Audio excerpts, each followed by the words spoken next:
Welcome into the Steelers Talk live show. I'm your host, Jack Sperry. Thank you guys for joining me here on a beautiful Thursday evening to talk some Steelers football. We got a jam-packed show for you guys on today's program. 4 Steelers segments for you guys to enjoy. The first one that's up is going to be the latest Steelers news and rumors. We got a report today that the Philadelphia Eagles might be open to trading A.J. Brown. Is that a good idea for the Pittsburgh Steelers? And I'm also going to tell you a reason why I think a year 2 leap from Aaron Rodgers and the Steelers offense is possible if Rodgers decides to return instead of retiring. Then we'll get into some, actually, I think we're doing trade candidates today. I think that's my mistake right there. We put cut candidates on the graphic. That's my mistake there. We're actually going to be doing trade candidates on today's show. But then we'll get into our next and our latest edition of our 7-round Steelers mock draft. It's our 3.0 version. This week we introduce trades, okay? Then we get into your questions on the weekly Steelers Talk Live mailbag. So if you guys have a question that you want to get on the show, there you go, Producer Ponzi, doing a little surgery there mid graphic. But we'll get into your questions at the end of today's show on the Q&A. So if you guys want to get a question on the show this evening, make sure you guys use hashtag Steelers. The real ones know what to do. Hashtag Steelers along with your question down there in the live chat room. Or you guys can super chat to guarantee that your question gets on the live show today. So if you guys have a question about the NFL draft, about the Steelers coaching staff, which, by the way, was finalized today by head coach Mike McCarthy. If you got a question about free agency, trades, if you're Aaron Rodgers, the quarterback market, whatever, I've got answers for you guys. So don't be afraid to get your questions down there in the live chat room. Again, the only way you can guarantee your question gets on the show today is if you super chat. And if you guys want to donate to the show, we greatly appreciate it. If we can make $150 today, we're going to be raffling off a Steelers Talk channel hat to some lucky person in the chat room here by the end of the show. So get those super chats in to help us get to $150 total today. And if we get to $500 in donations for the entire month, we are going to be raffling off a DK Metcalf t-shirt, an Angry Runs t-shirt. If we make $1,000 this month, we're going to be raffling off a Steelers jersey of the winner's choosing. And then if we get to $1,500 in donations this month, we will have a mystery big ticket item that will be revealed when and if we hit $1,500 for the month of February. So today we could actually lock in the DK Metcalf jersey raffle for the end of the month if we can get a little bit under $100 in donations. We're currently at $407 in donations on live shows here during the month of February. Greatly appreciate all of your guys' support. It's been fantastic so far.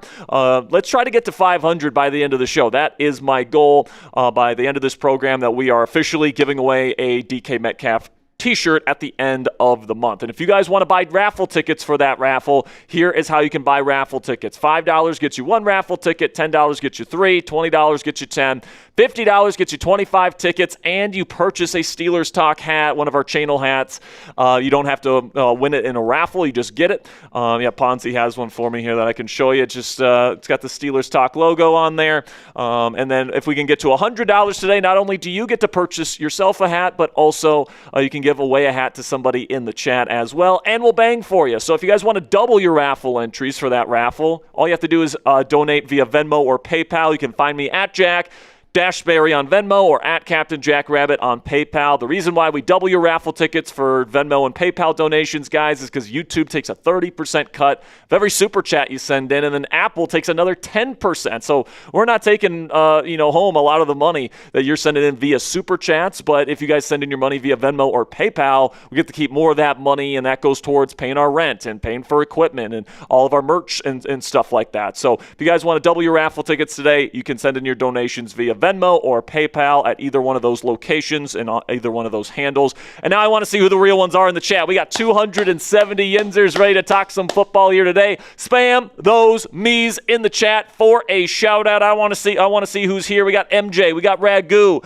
we've got Bernard, we've got Michael, we've got my lovely fiance Cassie Voth in the chat as always. Everyone say hi to Cassie. We got JT Clover, we got Ryan, Robert Locke, we got Terry, we've got Gen05, we got Czar Craig, Voxy is here. We got Ryan, Jason, Douglas, Glenn, Joshua, Raymond, Colby, Craig, Joshua, Raymond. We've got Mike, Glenn, Voxy, Ragu, Terry.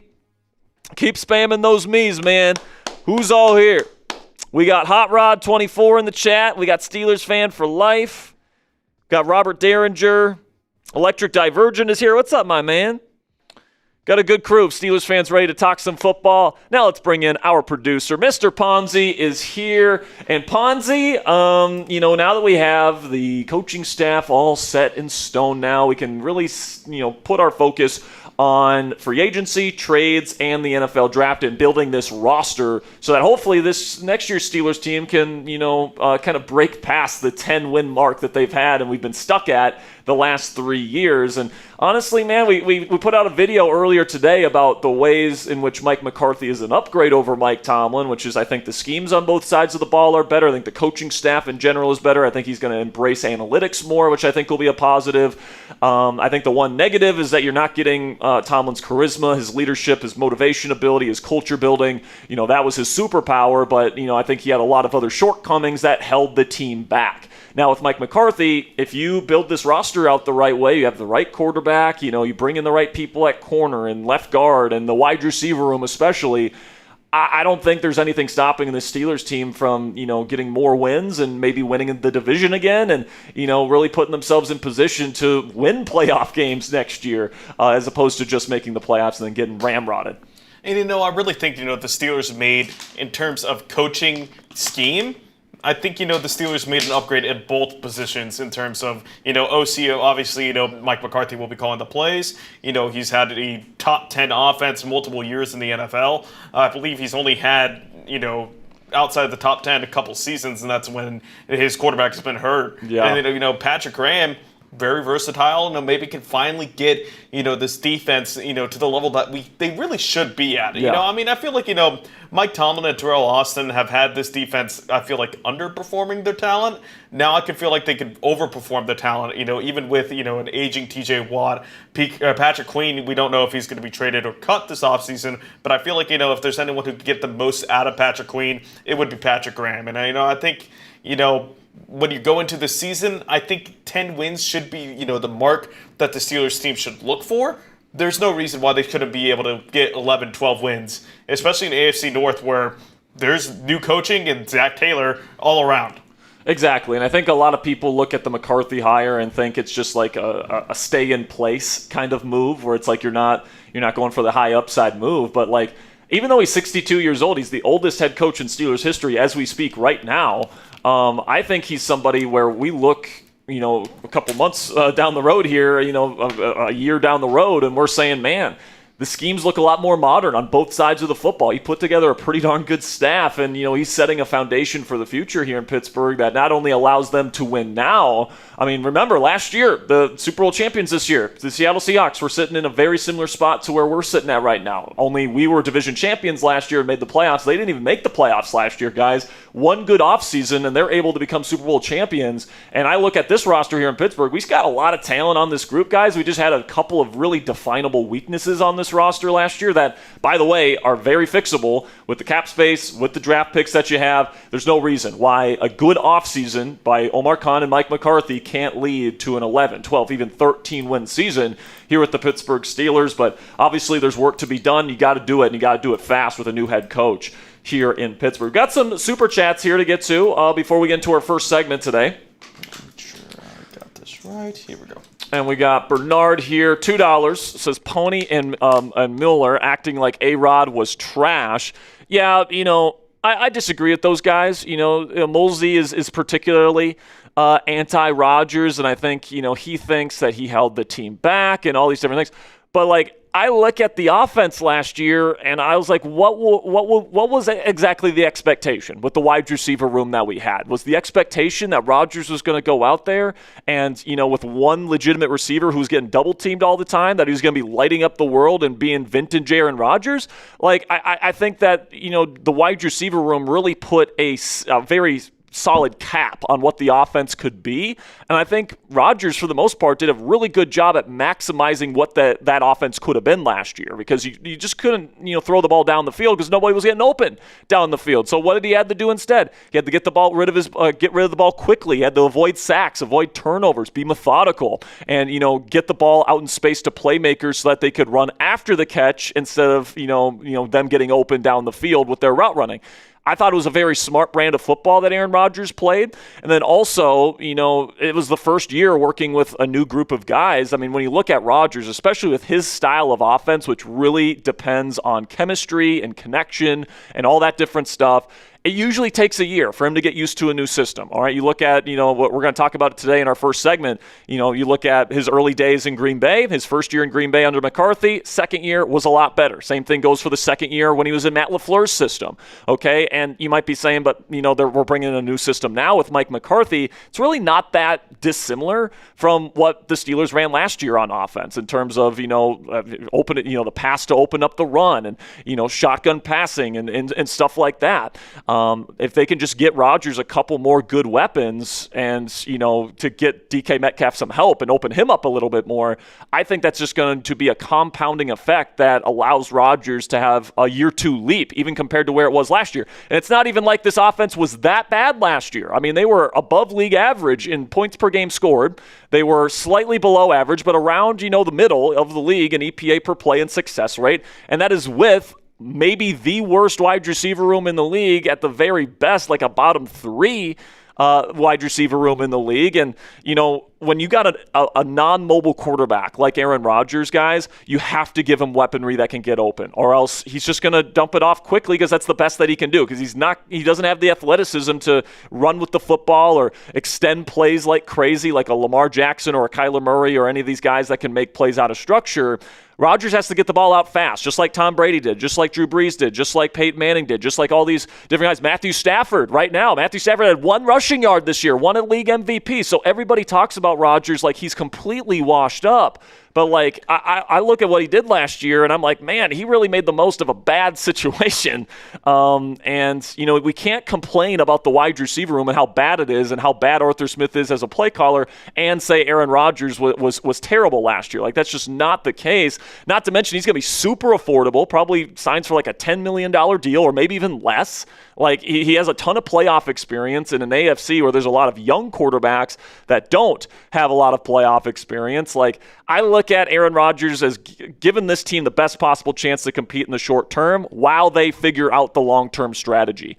And, this is not a great year to make a bet on a long-term, strategy at quarterback, guys. Like, outside of Malik Willis, who has no playoff experience, outside of Kyler Murray, who has not played great over the last several years, outside of Mac Jones, who's likely not getting traded from San Francisco unless you're willing to give up a first or second round pick for him. And unless you want to go with Ty Simpson in the draft this year, like Aaron Rodgers, I think gives you the best chance for this year. You get the opportunity to maybe bring in a rehab quarterback like Zach Wilson or Trey Lance or Anthony Richardson or somebody like that to work behind Rodgers along with Will Howard. Have the two young guys, kind of see who develops between those two. And then when Rodgers retires next offseason, you can formulate a plan to address this position next offseason when it's going to be a much better quarterback market. So I think that's the best path forward. And I disagree with Pony and Molsey on their view on Aaron Rodgers. All right, $2 from Bernard says, Jack, did you think A-Rod did you think A-Rod was in the playoff game? Or I think he's just asking, was he bad?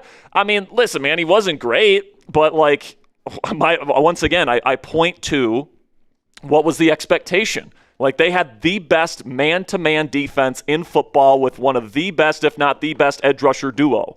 Like, what the fuck was Rodgers supposed to do? Throw it to a completely blanketed Calvin Austin III or Adam Thielen? To a double-covered DK Metcalf? Like, what was Rodgers supposed to do in that football game? Like, that's the question. Like, if you get him two more legitimate weapons that can beat man coverage, then maybe we can talk about Rodgers, playing better against that same Houston defense next year. But, whenever you go up against a team like that in the Houston Texans that plays that much man coverage and plays it that well with that kind of defensive talent, you have to be able to match talent for talent. And the Steelers just couldn't do that. So I just don't know what the expectation was for Rodgers in that game, to be completely honest with you. $2 from Bernard says, A-Rod was the reason we won the North. I agree with this for the most part. He had, 4 game-winning drives last year? If you don't have those, you don't win the division. If you don't get, half of those, you don't win the division, right? So I think he's a big reason why we got to double-digit wins. I think he's a big reason why the team had above average scoring offense last year. Like if you put in, like let's just say Aaron Rodgers retires last year, he decides to retire, and we go with Mason Rudolph and Will Howard as our quarterbacks last year. How many wins do we have? 3, 4? Like the wide receiver core being what it was with the worst quarterback play in the league? Like we would have ranked in the 30s in every offensive category. Instead, we were around league average. All right, that just shows you how much Aaron Rodgers was elevating this group last year. $2 from Bernard again, says Mueller blaming A-Rod for last year gets me mad. Listen, man, like people can have their opinion. I don't have anything against Mosey whatsoever, but it doesn't bother me what people's opinions are. I think that people's opinions are their opinions, and I disagree with them, but I have my reasons, and he's got his reasons, and that's what it is. $2 from Humafly says, would you rather get A.J. Brown or Romeo Doubs? It depends on the context. Like, what's the price tag on A.J. Brown is the question. Like, are they asking for 2 first-round picks, 3 first-round picks? Like, I'm not doing that. Would I consider something like a first and a third? Yeah, I would consider that. Would I consider something like, it sounds like the Steelers might have to trade one of their edge rushers anyway this offseason. Do you include one of those guys and then like a third-round pick for him? Like, I that would be something that I would consider as well. If that's a price tag that, Philly's okay with, A.J. Brown is like a top 5, maybe top 3 receiver in football, and you're pairing him up with DK Metcalf, with Aaron Rodgers throwing in the football. Sign me up for that as one of the best wide receiver duos in football. And by the way, A.J. Brown is not that expensive against the cap because of all the void money he's got at the end of his deal. So Romeo Doubs, is probably going to cost around $15 million to sign. Good wide receiver too. Great route runner. Can get open versus man coverage. Would love him as well, especially because he's got an established chemistry with Rodgers. So I think A.J. Brown is something to consider and something to explore, but if the price tag's too high, it's not like you have to get desperate and trade 3 first-round picks for him, right? Like, you can go with Romeo Doubs if you can't, land a big-time player like A.J. $2 from Bernard again says people are acting like 43 and you can't play no more, I think is what he's saying right there. Tom Brady won a Super Bowl when he was 43. Okay, and he's a very similar type of quarterback to Aaron Rodgers, all right? Just like Rodgers, Tom couldn't move. Just like Rodgers, Tom had still really good arm talent by the time he was 43. Just like Rodgers, at his age 42 season with the Patriots, his final year in New England, he didn't have any weapons outside of one receiver and Julian Edelman. Everybody else was like N'Keal Harry and Mohamed Sanu and Antonio Brown for like a game and a half. Like, he had nobody in the wide receiver room that year. And he didn't play well. And he played like a bottom, 15 quarterback in the league. Then he goes to Tampa Bay, and he gets an offensive-minded head coach. Guess what? Aaron Rodgers would have an offensive-minded head coach now. He had a much better wide receiver room. Guess what? The Steelers can upgrade their wide receiver room in a big way this offseason.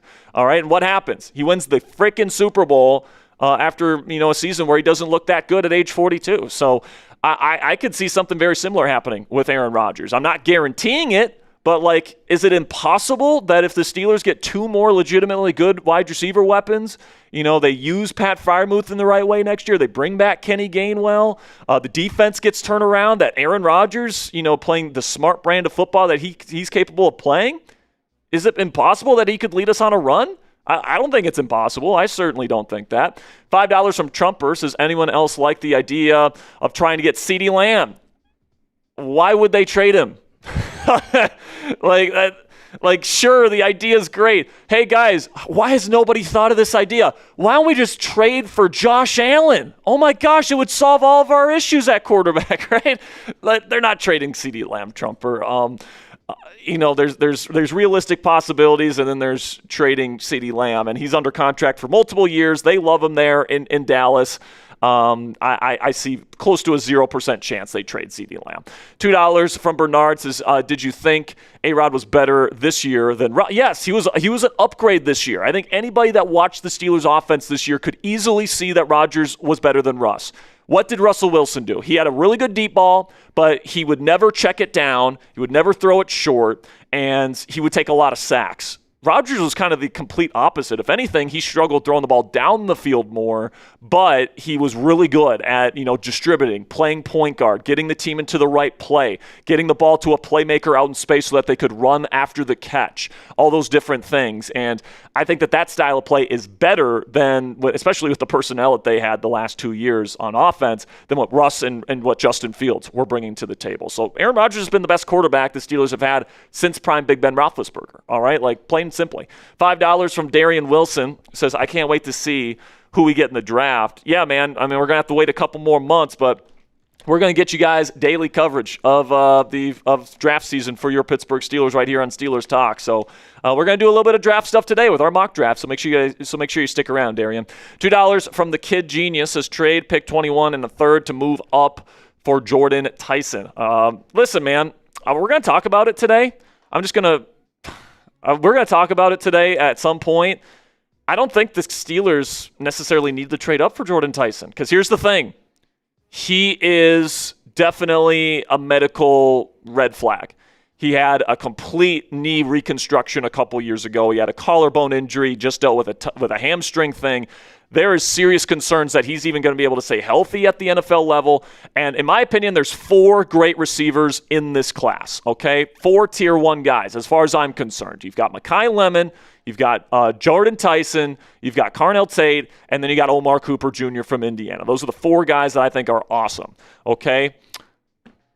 One of those guys is probably going to fall to you at 21, okay? And, I think especially Lemon, Tyson, or Cooper would be an excellent fit for what the Steelers need. Okay, and even Carnell Tate would suffice, in my opinion. So, do you need to trade up for one of these guys? I don't know, man. Especially with Tyson and his medical red flags. Let's say you're a team drafting in the top 10 and you want a wide receiver. You have a choice between 2 guys that you have a very similar grade on, but one of them has significantly more medical red flag issues. Who are you going to take? You're going to take the other guy, right? And there's 4 of those tier 1 guys in this class. So something tells me that Tyson is probably going to be the 3rd or the 4th wide receiver taken in this class. And if that's the case, there's a chance he falls to 21. So just something to keep in mind. I'm not saying he's for sure going to be there, okay? He's an awesome talent. He reminds me a lot of Justin Jefferson, okay? So somebody is going to take that risk in round 1 at some point. But, is it possible he falls to, pick 15, 16, and the Steelers trade up a couple of spots for him? Absolutely, that's a possibility. We've seen the Steelers trade up for players that they really like before. So that's where we're at with Jordan Tyson. I think there's a pretty decent chance he's a Pittsburgh Steeler this year. $5 from Mexamander says, how about trading Watt for Max Crosby? I think Crosby is better and faster and doesn't get hurt. A.J. Brown will be a good trade to get. Listen, man, the whole issue that the Steelers have right now is that they've got too many starting quality outside linebackers on their roster. The whole reason why you would trade TJ Watt is because Nick Herbig is done being a backup and wants to be a starter, and you would be starting him. So it doesn't make sense to trade for Max Crosby. So Max Crosby to the Steelers, 0% chance of it happening. $5 from Darian says, I hope we get some more Ohio State players to give Will Howard some help to create some plays for our Pittsburgh Steelers. I mean, it doesn't have to be Ohio State players. I mean, having that extra chemistry can't hurt, but if I had a choice right now between picking Mekhi Lemon or Carnell Tate, for example, I would pick Mekhi Lemon, because I think that his skill set is a little bit more of what I want in my number 2 receiver outside of DK Metcalf compared to Carnell Tate. Now, that doesn't mean Tate's not a good receiver. I think he's phenomenal. I think he's an incredible tier 1 caliber, blue chip wide receiver prospect. But, in terms of, what I would want, I'm not picking players based on Will Howard, a 6th-round pick, because, the odds of him working out as our long-term franchise quarterback are not that great right now. So, that's not to say Will can't do it, but I'm not basing my draft strategy on what players I want to put around Will Howard. He's just not set in stone as this team's future right now. $5 from Mexamander says, I don't think DK and A.J. Brown would work great as a duo because they both want to be the number 1 receiver. It's possible. It's possible. Now, they're really good friends. So I think that, when you look at receivers that are really good friends, Jamar Chase, T. Higgins is willing to take on the number 2 role because they're really good friends. They want to play with each other. They want to see each other eat. And by the way, both of them would eat, all right? Like if Rodgers is the quarterback, you got DK and A.J. Brown, those two guys would get fed a lot apiece, okay? Just like how, CeeDee Lamb and George Pickens both want to be, number one type of wide receivers. And they're both very happy with the way that the work was distributed last year. I don't think that's necessarily something, especially because DK and AJ are so close and they're such good friends and they're former teammates. I don't think that'd be as much of an issue as you might think there, Mexamander. But it is something to keep in mind.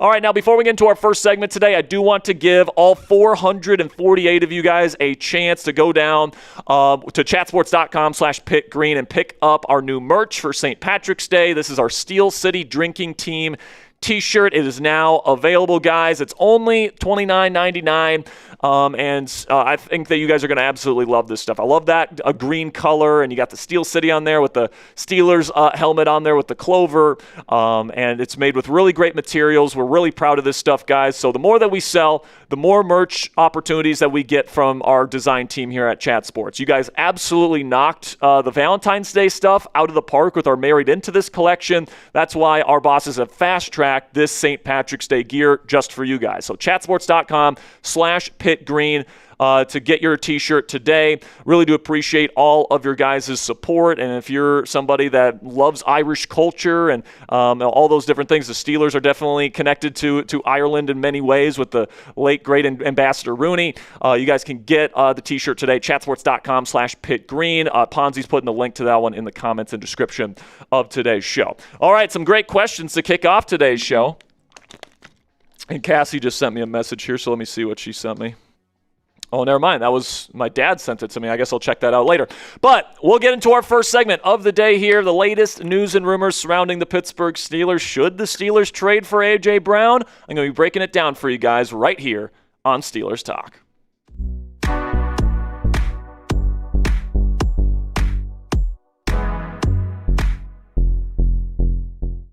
Welcome into Steelers Talk. I'm your host, Jack Sperry, and tonight on the show, there's a new report from ESPN that the Eagles could be shopping A.J. Brown this offseason. Should the Pittsburgh Steelers consider trading for the superstar wide receiver? I'll give you my answer at the top of today's show. Then I'll get into an interesting Aaron Rodgers stat, going back to his past, that might indicate that he's ready for a year 2 leap with the Pittsburgh Steelers if he decides to come back for the 2026 season. Make sure you guys stick around to see what that is. But make sure you guys click that follow button on X if you haven't already and follow me on that platform. I'm going to be putting out a bunch of film analysis stuff on there. I've already started on especially this year's wide receiver class for the Pittsburgh Steelers when it comes to the draft, and I'm going to be putting out my quarterback rankings here soon. So make sure you guys give me a follow at Jack_Sperry for more Steelers content every single day from me, Jack Sperry, right here on the internet. All right, so now let's get into Jeremy Fowler from ESPN, who reported today that teams around the league seem to think that the Philadelphia Eagles are going to listen to trade offers for superstar wide receiver A.J. Brown. It's been widely, known. We watched it on, our TVs here during NFL Sundays this year. Kind of the disdain that A.J. Brown has kind of built up for that Eagles organization and for Jalen Hurts, and he doesn't feel like he's properly utilized there. So this is what Jeremy Fowler says about the latest on that situation. Well, some people I've talked to around the league, some executives of other teams, do expect that the Eagles will at least entertain a trade for A.J. Brown, who was unhappy on numerous fronts. I mean, name the counts where he looked like he was miserable out there. Body language was not good. So something has to give. That's sort of the feeling right now. They can build around Devontae Smith and some other pieces, Saquon Barkley, maybe add a receiver. He would create a haul for the Eagles if they do go that route. Nothing has happened as of yet, but there are a lot of changes coming with the Eagles. Now, the question for Steelers fans out there is, should the Pittsburgh Steelers consider pursuing A.J. Brown if a trade with the Philadelphia Eagles is possible this offseason? And it's definitely something that's an interesting idea because A.J. Brown is legitimately like a top 5, maybe top 3 receiver in football right now with his size, his ability to run routes, and his ability to run after the catch, make tough catches at the catch point. Like A.J. Brown is one of the more dominating forces physically in the National Football League at the position. He's going to be 29 years old next year. He's currently 28, but he's 6'1", 226 pounds, is built built like Adonis, and he still has 4 years left on his current contract. So if the Steelers trade for him, guys, this is what the cap hits look like. It's not that bad. He's got a lot of money put into void years on his contract, so the Steelers would be paying for him for about eight seasons against the cap is essentially the way that it would work if the Steelers trade for him. But if you're paying a top 5, maybe top 3 elite caliber wide receiver less than $15 million against your cap next year, I mean, that is just something that is a complete bargain, especially if A.J. Brown plays like the All-Pro that he's been a number of times throughout his NFL career here in the Steel City. And in my opinion, guys, if the Pittsburgh Steelers really feel like this team is ready to take that next step and try to be like the next version of the Seattle Seahawks, for example, where you try to go from 10-7 to the Super Bowl in one offseason, this is the type of all-in move that would kind of cement that thinking, where A.J. Brown, like, yeah, you'd have to be paying, against the cap with him for 8 seasons, and only 4 of those he's going to be on the team, or at least under contract right now. But, the benefit of that is you're not paying him a ton against the cap while he's playing, and you're getting, still one of the top receivers in the National Football League for the next 4 years. And guess who's also under contract for the next 4 years here in Pittsburgh? It's one of his best friends in the entire world, his Ole Miss teammate, DK Metcalf. And I know for a fact A.J. Brown would love to play with DK again. And, you might be saying at home, but Jack, how can they afford to pay both of these guys? Number one, we just showed you that the Steelers wouldn't have to be paying him all that much against the cap for him to be brought in here. Then also, Pittsburgh is likely not going to be paying that much at the quarterback position, not only here in 2026, as it looks like Aaron Rodgers will be coming back for another year, and I'm guessing he'll play for $15 or less million on that 1-year deal. But then after that, they're probably going to be drafting a quarterback who's going to be starting, or it's going to be Will Howard. It's going to be somebody that's not on a massive quarterback contract. So the Steelers can theoretically afford to pay both DK Metcalf and A.J. Brown to form one of, if not the best wide receiver duo in the National Football League right here in Pittsburgh. Now, in terms of what it would cost to go get A.J. Brown in a trade, it's going to be expensive, all right? He's a top 5 receiver in the game, big name, all those different things. It's going to cost at least a first-round pick. And they might even be asking for 2 first-round picks, maybe upwards of like more than that, like 2 firsts and a player or 2 firsts and another pick. All that is possible. But for me, the price that I'd probably be willing to pay is a first-round pick, a number 21 overall this year, and a third-round pick this year. The Steelers have 3 third-round picks. I'm going to give them the final one here, number 99 overall, in exchange for A.J. Brown. That would be my first idea that just involves picks. But if you don't want to give up your first-round pick this year, another thing you could think about doing is giving them T.J. Watt, okay? Because the Steelers are already in a predicament where Nick Herbig looks like he might be requesting a trade if and when the Steelers say, yeah, we're not trading you and we're keeping Watt and Highsmith. Like, Herbig wants to start, and rightfully so. He's a starting caliber player in this league, and if push comes to shove, he might try to get his way out of Pittsburgh. The only way to really keep Herbig around, in my opinion, is if you trade T.J. Watt or Alex Highsmith. Right now, Highsmith was more efficient than T.J. Watt was last year. He's younger, and he's far less expensive against the cap. T.J. Watt currently is slated for a $42 million cap hit for the Pittsburgh Steelers in 2026. So if I'm going to be trading one of those outside linebackers and including them in this trade, I would include T.J. Watt, who is a declining player at age 30 now, but he's somebody that's still very good, somebody that would fit into the Eagles' Vic Fangio style system. They run a 3-4 there, and then they still get an additional third-round pick in the deal, but the Steelers don't have to give up that much in draft capital to make this deal happen. Which one do you prefer here? Let me know between these 2 trade ideas. Which one do you like better? Do you like one? Do you like 2? Or do you like neither, and you don't want A.J. Brown to be, A.J. Brown to be a Pittsburgh Steeler? This will be the pinned comment on today's show, so in just a second here, I'm going to tell you about our sponsor today at GLD. While I tell you about our sponsor today, let me know which trade you like better down there in the comment section. All right, fellas, let's be real. Buying men's jewelry can be an absolute nightmare nowadays. And most of the time, it's low-quality junk that snaps after a week, or it's insanely overpriced with ridiculous markups. That's why I rock with GLD. Use code CHAT to get 50% off at GLD.com. GLD has completely changed the game in men's jewelry. You're getting high-quality pieces that are built to last without breaking the bank. And unlike a lot of other companies, GLD only uses real gold, none of the cheap stuff. Every single stone is meticulously hand-set, plus their proprietary production process makes sure you're getting the highest quality jewelry possible. You can literally see and feel the difference. You guys can take a look here at my Steelers pendant that I wore for a lot of our Steelers watch parties here. Every time I wear this, man, it just gives you a different feeling, all right? Any piece from GLD is going to give you that different feeling that you get when you get that new chain. It just hits different. It elevates your whole fit, the confidence, the compliments that you get, the way that you carry yourself all change instantly. And GLD has everything from chains to pendants to rings, earrings, and even fully iced out watches if that's your thing. But whatever your style, they've got you covered. And listen, don't just take my word for it, guys. Over 2 million customers and 50,000 five-star reviews back this stuff up. Not to mention it's worn by some of the biggest names out there like Justin Bieber, Micah Parsons, Tyreek Hill, Malik Neighbors,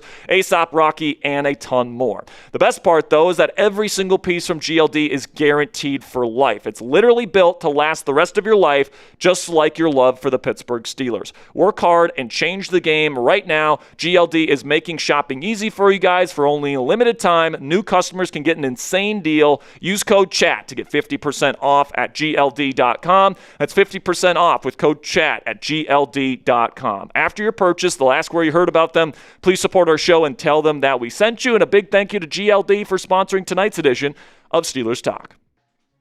Now, many seem to think that Aaron Rodgers can't get better in year 2 with the Pittsburgh Steelers. And I think the reason why this is because of the age, right? Because he's 42, there's no room for growth, apparently. In a lot of people's minds when it comes to Aaron Rodgers with the Pittsburgh Steelers, they just think no matter what receiver upgrades they make, no matter what offensive mind they bring in here, Aaron Rodgers is going to be exactly the same that he was last year, and there's no room for improvement for the Steelers offense with him at quarterback next season. But here's the thing, man, especially in an offense that Rodgers likes to run with a lot of audibles and a lot of checks and a lot of option routes, it usually takes a good year for Rodgers to develop and settle in to a specific group and a specific offense.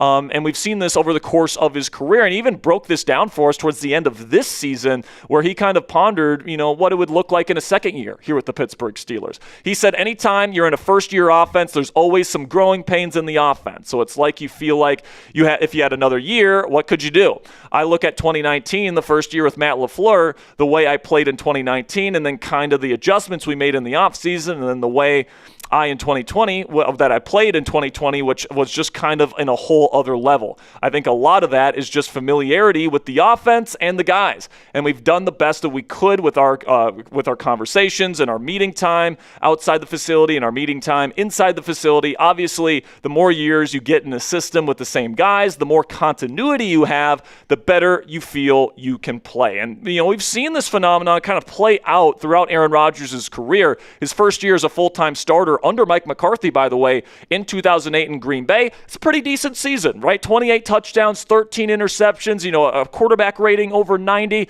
Pretty good season, right? But now that he's got continuity in that 2009 season, he took it to a whole nother level. That yards per attempt jumped up to over 8, right? He got up to 30 touchdowns, and he cut the interceptions in half, leading to a passer rating over 100. And then he himself pointed out the big difference in play from the first year in Matt LaFleur's offense in 2019 to his MVP season in 2020, and you guys can see the big year 2 leap that Rodgers made during that. And it's not like Rodgers was a spring chicken at that point in his career either. I mean, he went from 62% completion percentage to over 70. His yards per attempt jumped over a yard, nearly doubled the amount of touchdowns he threw, and he still barely threw any interceptions. His passer rating went up a bunch, and he ends up winning MVP. Now, I'm not saying Rodgers would win MVP here in Pittsburgh in his second year with DK Metcalf and Pat Freiermuth, but there is reason to believe that now that he's had a year of chemistry built up with those guys, that there's going to be more familiarity and there's going to be a better product on the field because of that. And you guys can take a look at the first years Rodgers has spent in certain systems and with certain groups, and it's pretty similar, okay? Like similar touchdown to interception ratio, similar passer ratings, all of them are within 2 points of each other. Rodgers plays very similarly in the first year of these types of systems, but then he usually jumps that to over 100 of a passer rating, increasing the touchdowns, getting less interceptions, higher yards per attempt. And I think that that's something that we can reasonably expect from Aaron Rodgers in his second year working with the players that he worked with in year one here with the Pittsburgh Steelers. But you might be saying, but Jack, this is a new head coach coming in here, and Mike McCarthy, he's going to be running his own system with his own language, different from Arthur Smith. So isn't it going to be like Rodgers' first year all over again where he has to relearn all this stuff? And for me, guys, I can tell you right now, Aaron Rodgers, with a photographic memory that he has, I'm guessing that, he can help cultivate an offense and a language with Mike McCarthy and the rest of the players in this locker room to, really help transition these players from the Arthur Smith offense to the Mike McCarthy offense. And honestly, with the way that the Steelers played offense last year, it was very much closer to a Mike McCarthy style offense than it was to a traditional Arthur Smith offense, because frankly, Aaron Rodgers likes to run the offense the way he runs the offense, and Arthur Smith kind of allowed him to do that. So, this offense is, at least stylistically, is not going to look that much different. I just think you've got a more competent play caller behind the wheel in Mike McCarthy, and you've got, certain concepts here in a more aggressive type of play caller in Mike McCarthy compared to what Arthur Smith was last year here in Pittsburgh. Now, just to kind of show you guys my math here and just kind of show my work in terms of why I think that this offense can take another step next year with Aaron Rodgers as the starting quarterback, like you combine the continuity of the players in 2025, then you take into account that Mike McCarthy is an upgraded offensive play caller, and then you also take into account that this wide receiver room is hopefully going to be a lot better next year than it was last year with Calvin Austin III as your number 2 receiver, and he couldn't even get to 400 yards on the entire season. I'm guessing that there's going to be a year 2 leap here, okay? Like there's increased continuity, there's increased talent in the wide receiver room, there's increased competence at the offensive play caller position. All right, I don't care if Aaron's 43 years old. Like he still showed last year he's got supreme football IQ still. He still has great arm talent. Like, no, he can't move anymore, but other great quarterbacks in the league, like Matthew Stafford, who just won MVP, can't move. He had 1 rushing yard the entire season. The difference is he had a great play caller and great wide receiver weapons. Hopefully the Steelers can get Aaron Rodgers the same thing in 2026. And even then, with a bottom 3, maybe the worst wide receiver situation in football, they had an above average points per game offense last year. All right, they were around league average in the advanced metrics as well. Aaron Rodgers elevated this offense last year, period. And now you add continuity to the mix, you add a better play caller, and you add a better wide receiver room. I think we could see a pretty big year 2 leap from Aaron Rodgers if he decides to return as this team's starting quarterback in 2026. So true or false? Let me know down there in the comments section. Pittsburgh's offense would be top 10 next year if Aaron Rodgers returns as this team's starting quarterback. They were top 15 in scoring offense this year. Do you think they move up 5 spots with the improved play caller, the continuity, and the better wide receiver room? Give me a T for true or F for false. Let me know what you guys think down there in the comments section. I think there's a pretty decent chance of this becoming true, guys. But that'll be it for today's edition of Steelers News and Rumors. Thank you guys so much for joining me here today. I'll catch you guys next time, and until then, here we go, Steelers. First segment in the books. We got trade candidates coming up here next for the Pittsburgh Steelers that we'll get to in a moment. But first, we've got some super chats. And if you guys have a question that you want to get on the show, make sure you use hashtag Steelers to get. I think at this point, you're probably not going to get a hashtag Steelers question on the mailbag. It's just one of those shows, guys. But if you have a question, you want to get it on the show, super chat to put yourself in the running to be in the mailbag here today. $5 from Black Wolf says, besides AJ, who would make more sense for the dollars to go after in a trade? Well, for the dollars, I mean, what's that? Oh, okay, yeah, that makes sense. In a trade, if Jordan Addison's available, he makes a lot of sense to me. If you don't mind the off the field issues, which if you don't like that, I completely understand. But just on paper, Jordan Addison is like a perfect wide receiver too for this football team. In terms of a trade, maybe Justin Jefferson wants out of Minnesota this year. I don't think that's impossible. And outside of that, I don't know, man. I'm trying to think of another guy that could be traded. Tyreek Hill probably gets cut. Jalen Waddle is someone that's interesting. The Steelers were apparently in on trading for Waddle at the trade deadline. If he's on the market this year, if the price has gone down, I could see the Steelers being in on him. Just imagine DK Metcalf and Jalen Waddle in the same offense, man. That's a lot of speed. What's that? Yeah, George Pickens. Yeah, that's hilarious. Also, Brian Thomas Jr. is another one to maybe keep your eye on. Jacoby Myers completely outclassed him in Jacksonville last year, and I think that Jacksonville can still get a really good haul for Brian Thomas Jr. In a trade, maybe even a first-round pick. Like, he's pretty darn good, man. He's got the size, deep threat, good route runner, good athlete, good after-catch guy as well. Like, Brian Thomas Jr. may be somebody to keep your eye on, but, we'll see as, players start to get a little bit more disgruntled and stuff like that, which names pop up. But I would say keep your eye on those names moving forward, Black Wolf. I think we just got some breaking news. Trinidad Chambliss officially coming back to Ole Miss. Judge ruled in favor. All right, so Trinidad Chambliss officially going back to school. He will not be in this year's QB class. And honestly, man, good for him because that's what he wants. He wants to go back to school for another year. And I think he does need it. I think that he showed a lot of good things, particularly towards the end of this season, but he's undersized. He plays in a super college-y, screen and RPO-heavy offense. And the arm strength isn't terrific. So, I don't know even if he was available this year, if I would have been that interested in him.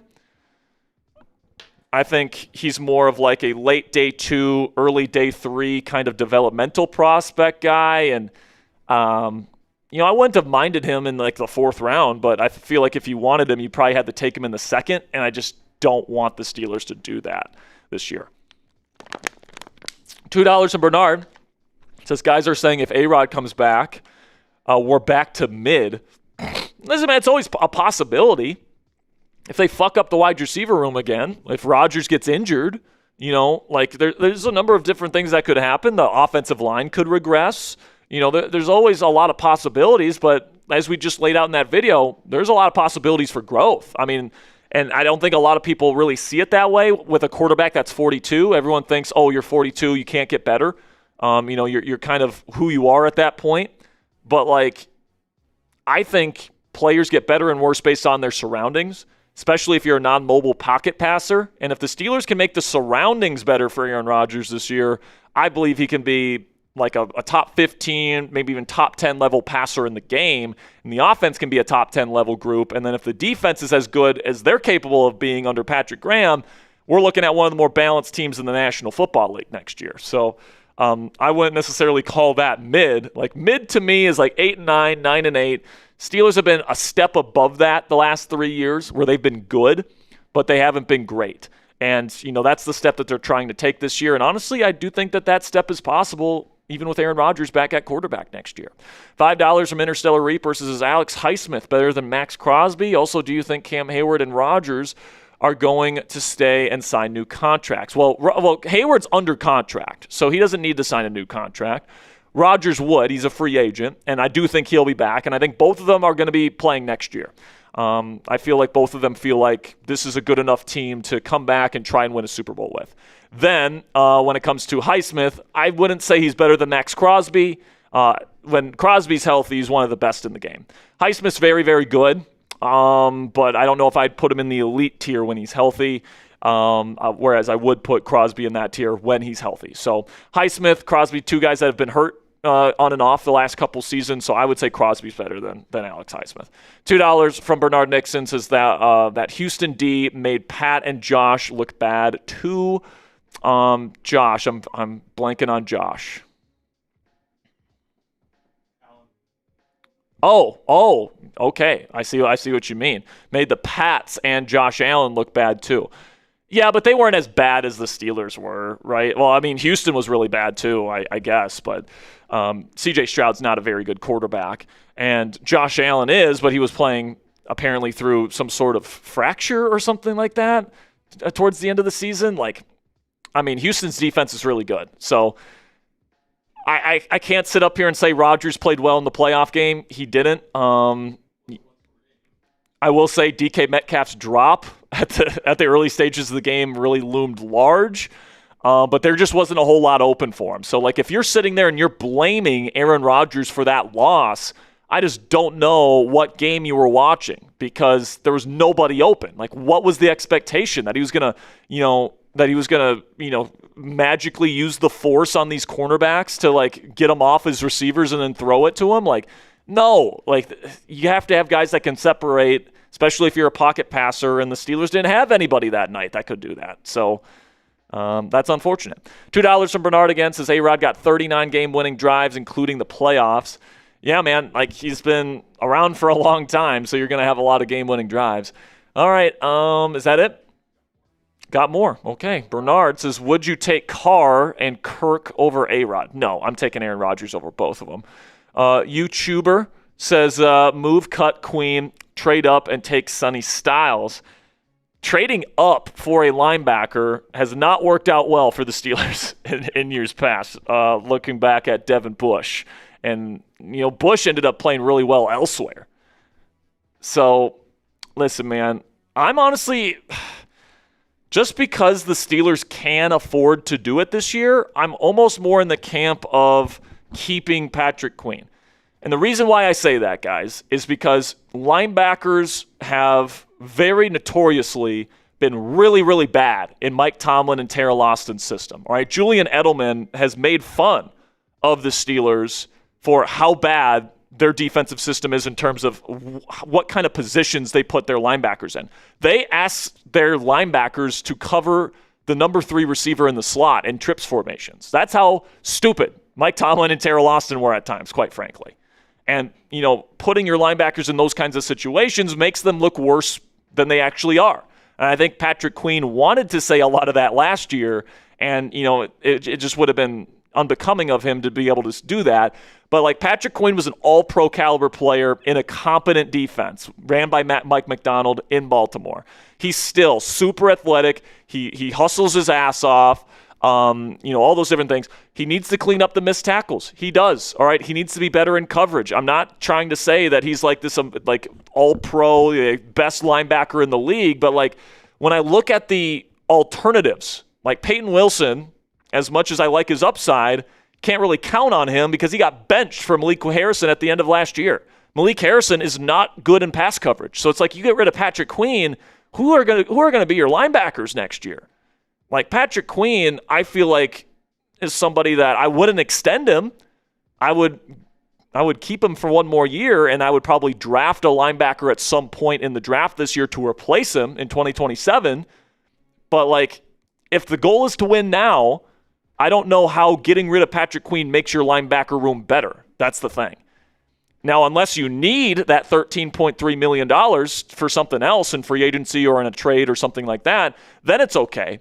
And then you try and elevate some of these other guys in the linebacker room. You draft somebody. You got plenty of picks to draft linebackers. But when I look at Patrick Queen and I look at the options that are out there, I don't see a whole lot of guys I'd rather have. And the guys that I would rather have are going to be more expensive than Queen is. So for me, I would personally keep Queen, but I understand why they would want to move him. That's the way I would describe it. $2 from Bernard says, Florio said there is no deadline for Aaron Rodgers. I'm sure the Steelers want an answer by free agency. And I'm sure Rodgers is more than willing to give them that answer. Last year, what people don't understand, and people think that last year was just like, oh, Rodgers just sitting on his couch being like, I'm going to make these guys wait. And it's like, no, he had people in his life dealing with very serious cancer. And he didn't want to commit to a team if it was going to get to a point where it was going to be worse. And he had to be there for his people. That was why he waited so long. And that's why he made the Steelers wait so long. It wasn't just like, I'm just going to keep them on the hook. No. That's not what happened last year, guys. And apparently, the people in his life that are dealing with cancer are doing a lot better. And that's not an issue for Aaron Rodgers this offseason. So there's going to be a decision made within the next month. I can tell you that right now. There's going to be a decision made before free agency begins, whether he will retire or whether he will return to the Steelers. And it sounds like it's pretty much set in stone right now that he's going to return. So, I don't think that it's going to be as high drama as it was last offseason. Then we got one from Bernard with a 2. Says, don't forget DK dropped that big pass in the playoff game. Yeah, that I remember when we were live for that game, Ponzi, and I said, against this defense, you're not going to have a lot of opportunities. You have to capitalize when you have opportunities. And the one that they had early in the game that could have been, a big-time touchdown, he dropped it. Wide open on a corner route. Wide open. Dropped it. $30 million receiver. Can't happen. But yet, Aaron Rodgers is the one that gets all the blame for the playoff loss. Give me a fucking break, dude. Give me a break. $2 from Bernard says Bradshaw said he wants A-Rod back, LOL. Well, that's certainly a far cry from last year where he was telling him to go chew on bark. But, hey, there's plenty of room on the Rodgers bandwagon, Terry. $5 from Taco Man says, why would Angelico leave Minnesota to come here for what appears to be a lateral move and $7 million less in pay? $7 million less in pay? How much do you think he was making in Minnesota, man? I don't know what you've heard. That's not true. Dude, Brian Flores is making $6 million a year. He's the highest paid defensive coordinator in NFL history. You think a pass game coordinator and tight ends coach is making $7 million? Maybe $1 million? Yeah, maybe $1 million? Angelico is just this great pass game coordinator? I'm sure he was in Minnesota, but $10 million? But something like that? Just to answer your question, Taco Man, the reason why he moved is because it wasn't a lateral move. He was the pass game coordinator and tight ends coach. He is the offensive coordinator here in Pittsburgh, which I understand what people are going to say. Oh, he's not calling plays. But there's more to being an offensive coordinator than just calling plays. All right, you have to lead meetings every single week. You have to install the offense in the offseason. You have to lead practice. You have to call plays during practice, all right? All these different things. Mike McCarthy is a busy man.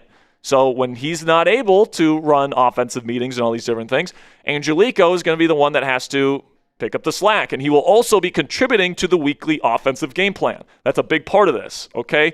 So I'm sure he had a really big role there in Minnesota. Very clearly, they did not want him to leave, which shows just how valuable he is to their passing offense, and he's bringing that same value to our passing offense this year. But he's really good friends with Mike McCarthy as well. I'm sure that played into it. But this is a promotion for Angelico, at least technically. All right, so let's get into our next segment here, guys. Steelers trade candidates for the 2026 offseason. I've got the 8 most likely players to be traded by the Steelers to another team this offseason. It's a really fun video, so let's get into it right now.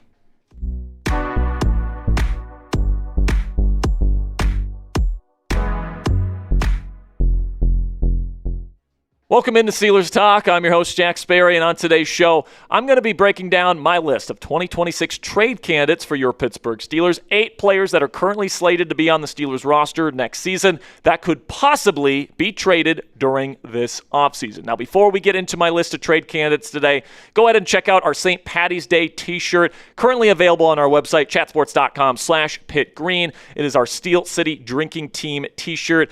Helped us design this t-shirt with our design team here at Chat Sports. I'm really proud of it with the Steelers logo, with the Steelers helmet on there at the Clover, and then Steel City Drinking Team. I know how much Irish culture means to Pittsburghers and Yinzers and all that different stuff, and I wanted to do a little something for you guys here just in time for St. Patrick's Day. These t-shirts are limited edition and only $30 on our website right now, and the more that we sell, the more merch opportunities that we can give you guys here on Steelers Talk. When there's, a new player that's signed, a new player that's traded for or drafted, or 4th of July or Easter or any of these other opportunities, we're going to get you guys a bunch of awesome limited edition merch opportunities throughout this year. And the more that we sell this time around, the quicker and more budget we can attribute to our merch game here on Steelers Talk. So get yours today, chatsports.com/pitgreen, to get your Steel City Drinking Team t-shirt today. Now, before I get into my list of trade candidates for the Pittsburgh Steelers on today's show, I want to make abundantly clear, I am not necessarily suggesting that Pittsburgh is going to or even should trade these players, okay? Just that it's possible that these guys end up getting traded this offseason. So we'll start with a trio of players, and it might just depend on which player the Steelers decide to let go of, okay? Because TJ Watt, Alex Highsmith, Nick Herbig, all slated to be under contract for 2026. That's great. But Nick Herbig seems like he is not willing to, take a back seat anymore, and he wants a full-time starter's workload. And you can't give a full-time starter's workload to 3 different starting outside linebackers. That's just not the way it works. So the reality of the situation, guys, is that if Nick Herbig kind of, makes his presence felt here, and he threatens to demand a trade out of Pittsburgh if he doesn't get a starting spot, something is going to have to give here eventually, and one of these players is eventually going to have to leave the Pittsburgh Steelers. It's not something that I want to happen. I love having that 3-headed monster to be able to go to Nick Herbig when Watt or Highsmith needs a break. But, just the reality of the situation is the longer this thing goes, the more likely one of these guys is going to get traded, and Herbig is likely probably done being a backup, all right? We've already heard Braden Fajoku and others say, yeah, Herbig's done being a backup. He doesn't want 15 snaps a game anymore. He wants to be a full-time starter, and by the way, his play on the field has earned that designation. I do not blame Nick Herbig whatsoever for wanting to be a full-time starter. But the problem for the Steelers is I don't think they want to move off of either TJ Watt or Alex Highsmith as their starting outside linebacker duo. And, that obviously creates an issue because something's got to give. And my fear is that the Steelers are going to be more loyal to their older outside linebacker duo than to their rising player at this position in Nick Herbig. And they're going to trade him this offseason. And, if Nick Herbig, goes to, the front office and goes to Coach McCarthy and says, listen, I'm not being a backup this year. You guys either trade me or you trade one of these other 2 guys and then extend me. I think that the choice for Omar Khan, who has said that he wants TJ Watt to be a one-helmet guy, and Mike McCarthy, who probably doesn't want to trade the biggest name on his defense, is probably going to decide to trade Nick Herbig elsewhere, which I think would be a mistake for the Pittsburgh Steelers. I would personally trade TJ Watt. Now, I don't like saying that. I've got, a piece of wall art of TJ Watt in my studio here at Chat Sports Studios. I love TJ Watt, but he is the oldest, the most expensive, and the least effective player on the field at this point in time between these 3 gentlemen. All right, look at the cap hits. Right now, TJ Watt is taking up quarterback levels of the cap, $42 million per season. And if you're going to be making that kind of money, Myles Garrett level money, Micah Parsons level money, my opinion, to justify that, you have to be on that level. And TJ Watt just simply wasn't on those guys' level this year, especially Myles Garrett. And you take a look here at the production and the pressure numbers, and I understand TJ Watt gets chipped. I understand that TJ Watt gets doubled. Guess what? You pay a guy $42 million to still win despite that. All right, that is why he makes the money that he makes, yet he's only got a 10% pressure rate compared to Nick Herbig's 13.7 and Alex Highsmith's 14.5. So I look at TJ Watt, man, and I see the oldest, I see the most expensive, and I see the least effective player in this trio. And I think, he's probably the right guy to probably let go of if push comes to shove during this offseason. And listen, man, you might be saying at home, but Jack, what happens if TJ Watt's out and isn't taking up those double teams and isn't getting the attention? Well, we kind of got to look at what that looked like this year when Watt was dealing with his collapsed lung situation, and Nick Herbig and Alex Highsmith were keeping this defense afloat week after week. And in fact, you can make an argument that the defensive numbers and the way that they were producing without Watt on the field was actually better than when he was on the field. The defense did not skip a beat when TJ Watt was injured during this past season. So sometimes the correct choice isn't always the one that's easy, okay?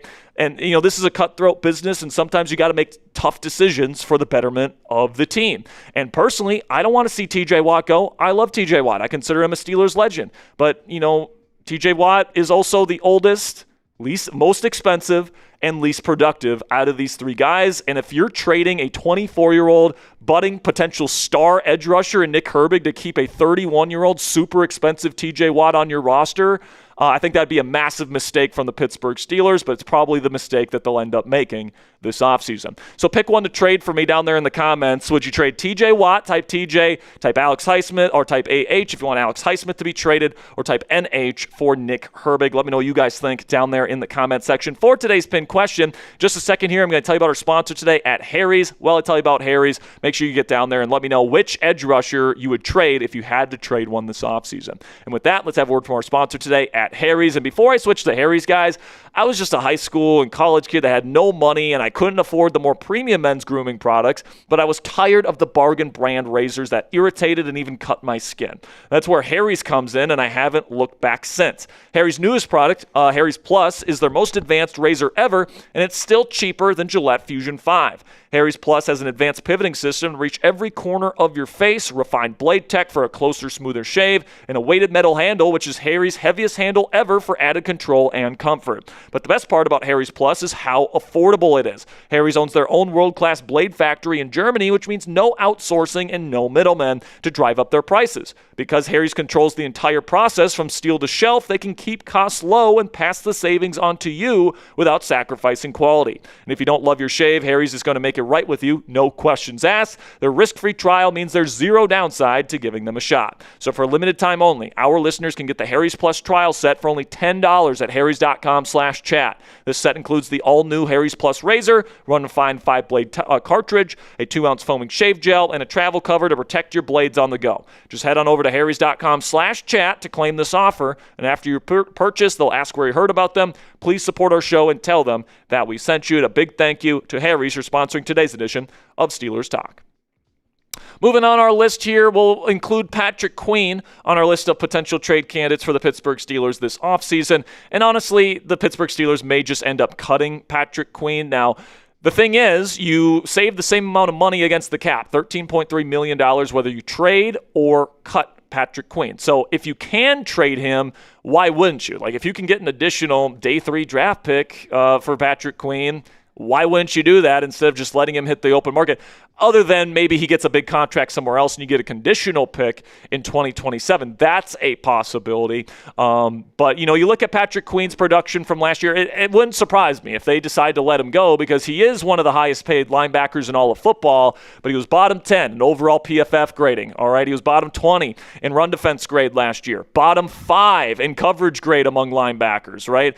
His pass rush is pretty good. He's actually a really good blitzer. It's the one thing that he's done at a really high level since he's been here in Pittsburgh, but he was top 10 worst in missed tackle rate with over 20% of his tackle attempts being missed last year. And, you know, that's certainly not good enough. But with that said, if I'm being honest with you guys, I think I might want to keep Patrick Queen if I can afford to do so.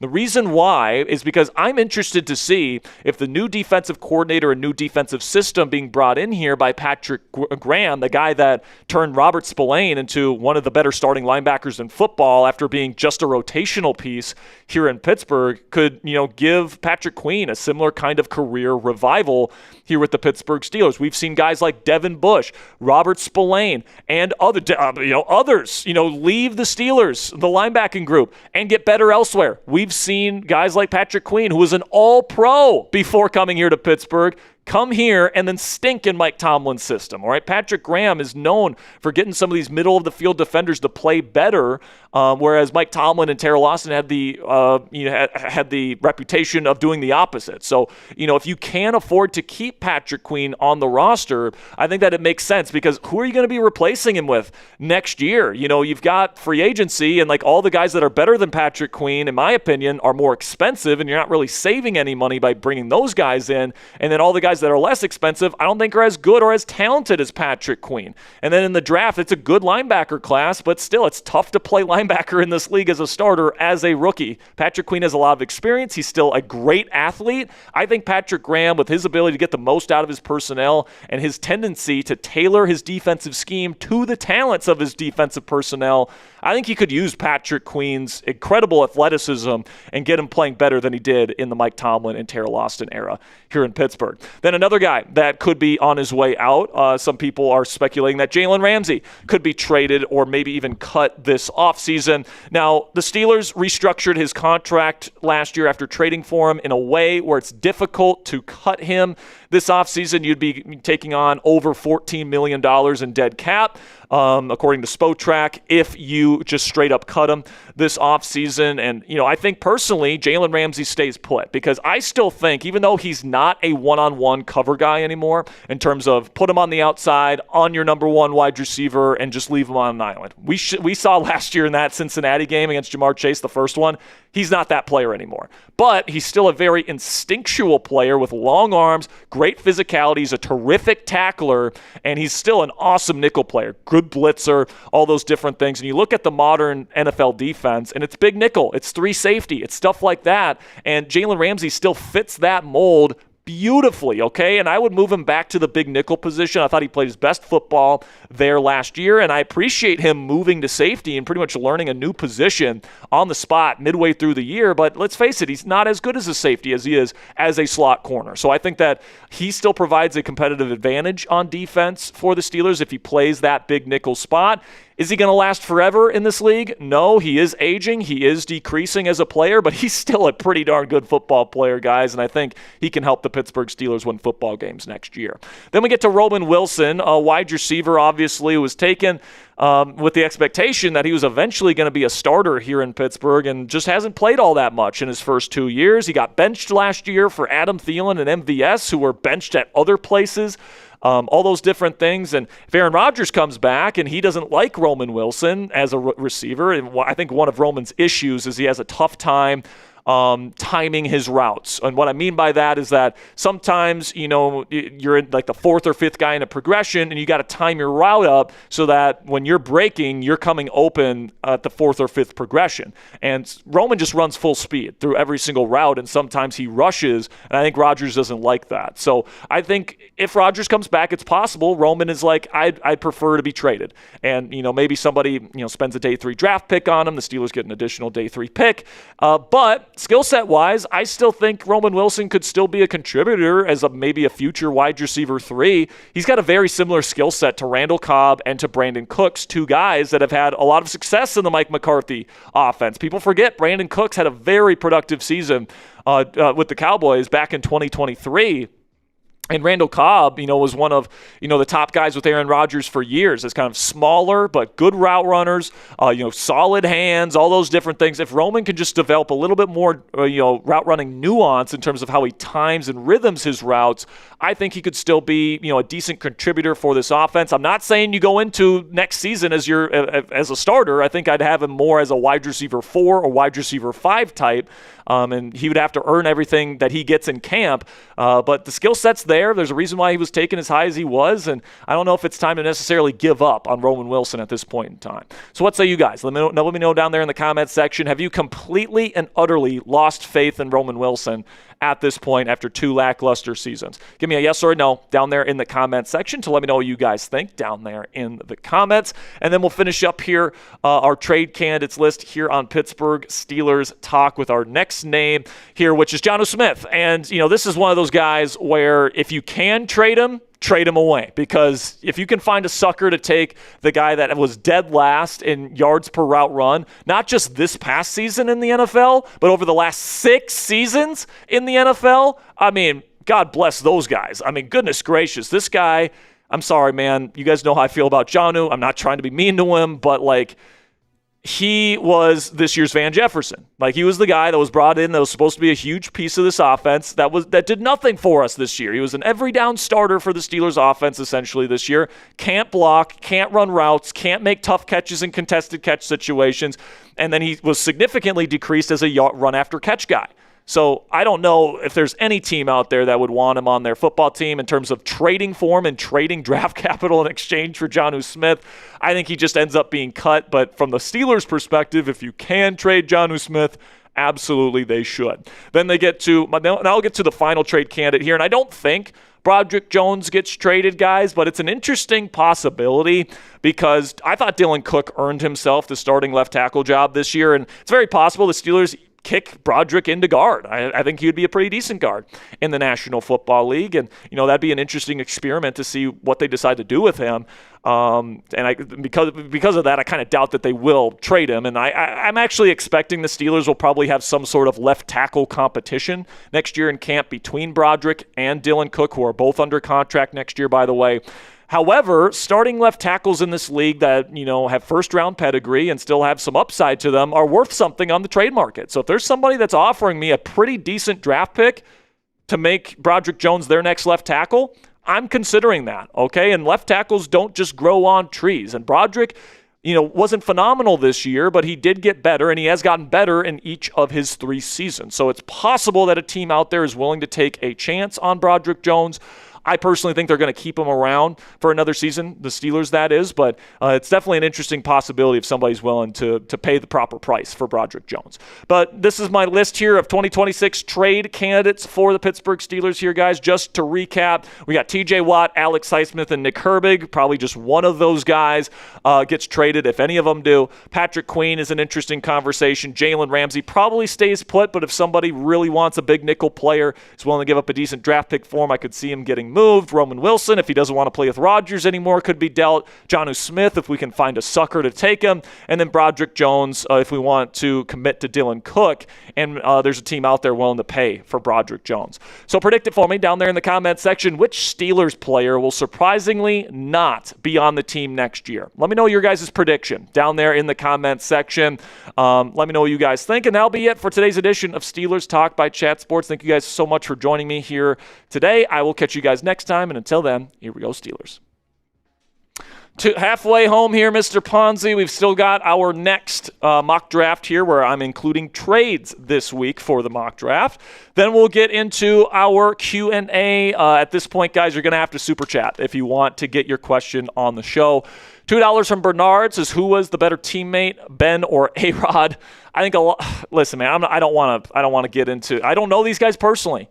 You know, I'm guessing probably Aaron Rodgers, if I'm being completely honest with you, just based on what people have said about Ben. But like, I'm not in the business of shitting on Big Ben Roethlisberger. Okay, like he's a Steelers legend.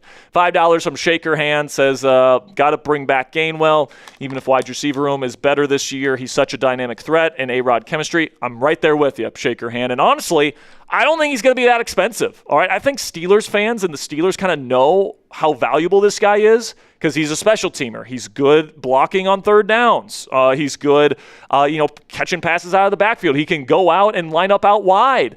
You know, he's a good route runner. He's got solid hands. You know, you can hand it off to him, and he's a good running back. Like, he's just a Swiss Army knife, and there's a reason why he won the team MVP award last year, and I feel like nobody else in the National Football League knows about this guy. Like, PFF has him ranked as RB10 in the free agency pool this year. I think Fox Sports doesn't even have him in the top 100 free agents this year. Like, nobody nationally knows about Kenny Gainwell. So something tells me here that we're going to get him back, and we're going to get him back at a good deal, like $5 million per season, maybe less. Like, I think it's going to be one of the better moves for the Steelers, one of the better value contracts for the Steelers this offseason. $2 from YouTuber again. Says Styles is not Devin Bush, unfair comp. I mean, I wasn't saying he's Devin Bush. I think Styles is going to be a great player. I was just saying trading up for a linebacker doesn't have a good history here in Pittsburgh. That's all I was saying. And I like Styles a lot. If he ends up being the pick, like, I wouldn't mind it. If you trade up and you don't give up too much to get him, like, I think Styles would be a good pick. Especially if Patrick Queen is gone. Like, he's fast, he's instinctual, he can play in coverage, he can go sideline to sideline, he can play in between the tackles. Like, I can't remember who it was. I think it was Daniel Jeremiah compared him to Fred Warner. If we get anything close to Fred Warner from Sonny Styles, like, sign me up for that, man. Like, by the way, Devin Bush has turned into a pretty darn good player outside of Pittsburgh, right? So, that wasn't necessarily an insult there, my friend. $5 from Robert Locke says the problem with both Brown and Watt is the cap hit, then trade 1-for-1. I don't think it'd be 1-for-1. The trade that I propose, Ponzi, is because I think Brown is still a more valuable asset than Watt because Watt, his production wasn't high last year. Yet he's still very expensive. I think it would be more like Watt and a third-round pick for A.J. Brown. That's what I think it would be. And listen, I think the Steelers would think about that if they were willing to trade T.J. Watt, which I probably think they aren't. But if they were, that would be a pretty, fair deal in my opinion. $2 from Voltic Kyle says Chris Brazzell in the second would be perfect. Here's the thing about Brazzell, and I put him in a mock draft a couple of weeks ago, and I do like the upside of him as an athlete because I think he's more than the route tree that he ran at Tennessee. Because what did he run at Tennessee? Goes, posts, hitch routes, like the DK Metcalf kind of route tree. I think he's got the athletic juice to potentially run a more diverse route tree. We just haven't seen it in college. And I think that he would be asked to run that kind of route tree year one in Pittsburgh because DK is their go, post, comeback, slant, dig guy, right? And what the Steelers need is they need a more truly dynamic route runner that can run the entire route tree and win and separate versus man coverage. And, Brazel is very fast, awesome deep threat, good size, and I think he does have the athleticism to potentially hit that ceiling of his, which I think is astronomical. It's just a little bit of a risk if you're trying to win now, in my opinion, because it's possible Brazel shows up and you ask him to run a more diverse route tree and he can't, and then you're stuck with two receivers that have a limited route tree. And that's not something that I think the Steelers want this year. But I like Chris Brazel a lot as a receiver. $2 from YouTuber against his Styles comps closer to Shazier than he does Bush. I don't disagree with that at all. But you didn't have to trade up for Ryan Shazier and as many picks as you did for Devin Bush. You know what I'm saying? Like I said, YouTuber, I'm not against Sonny Styles. I think he's an awesome player. And if you get rid of Patrick Queen in particular, it's on the board for me. It's a great wide receiver class. You can get a really good receiver in round 2. That's a strategy that could work. But linebacker is seen as a lower value position. It's a tough position for rookies to play at a high level in year 1. All those things have to, be taken into account. $5 from Paul says, what about trading for Joe Milton? Cannon arm, younger than Willis, similar measurables to Richardson without character concerns. Does Richardson have character concerns? I don't think unless I'm missing something on Richardson, I don't think he has any character concerns. Yeah. But, here's the thing with Milton. He's played even less than Willis. He's played even less than – he's had one game in the NFL, and that was against backups. So, if people want to say Malik Willis is a risk, Joe Milton is a risk on steroids, okay? Now, something that I would actually like is, if they can find a way to swindle Joe Milton for a day 3 draft pick from Dallas to be their backup for a year and learn from Aaron Rodgers, and they can see what he's got in the building before thrusting him into the QB1 spot, that's an interesting idea. And one of the benefits, in my opinion, Ponzi, of bringing back Rodgers for another year is you have a lot of options in terms of bringing in rehab quarterbacks and guys that were, very talented players that maybe you don't trust to start right away in year 1 in your system, but after a year of development with Mike McCarthy and Aaron Rodgers, could be a pretty decent piece. Joe Milton is in that group. I would include Anthony Richardson in that group. I would include Will Levis in that group, Trey Lance in that group. 2 years ago, if you would have said Sam Darnold was going to win 14 games in 2 straight years and win a Super Bowl, everyone would have called you crazy. But there's a lot of these, guys that went to terrible situations that nobody believes in. And, you go with a good quarterback developer like a Shanahan or a McCarthy or somebody, and they could turn into something, man. I'm telling you. So if you can get Joe Milton as a backup for a good trade comp, I don't mind that as a backup at all. But as a starter, it's a giant, giant, giant risk. $2 from Bernard says Texans D made Mahomes and Allen look bad. Yeah, absolutely. I don't disagree with that at all. I would say those guys probably looked a bit better than Rodgers did, but they had better weapons than Rodgers did as well. So $2 from Taco Man says Herbig in a 3rd and 4th to the Cowboys for second first rounder. No, that's for second first rounder. That's what that's for. Probably not. I'd say probably not. The more likely scenario is 21 for 13 in Herbig. It's an interesting idea, though, Taco Man. You got multiple 3rds and 4ths, so you package that with Herbig to get another first-rounder. It's not completely nuts, but I just don't think it would happen. I mean, it would have to be the Cowboys' second first-rounder, and if anything. Yeah. Because I don't know if Herbig, the 3rd and 4th, gets it done for 13. Yeah, I think that's overvaluing Herbig just a little bit. Like I said, the trade-up, though. 21 Herbig for 13. Yeah, it's I don't know if I'd do that, but because what player are we going up to get is the question. maybe one of those wide receivers. Yeah, but like even then, like you're going to get someone to fall for you, though. The thing for wide receiver, man, is that you don't have to trade up until 3 of the 4 top guys, in my opinion, are taken. And if that does happen, maybe this does happen. Yeah, that's a possibility. $2 of Trumper says, do you think they'll utilize Muth more next year? Yes. In fact, I think Muth might get more time on the field than Darnell Washington does, just because McCarthy is known more as a pass-first offense. And, I think last year the plan was we're going to go heavy. We're going to have 6, 7 offensive linemen on the field at a time, and we're just going to bully people. And that's not what they were. This year, it's going to be a lot more spread. It's going to be a lot more 11 personnel. And I think in 11 personnel situations when you're passing the football, Muth is more valuable out there as a route runner than Darnell Washington is.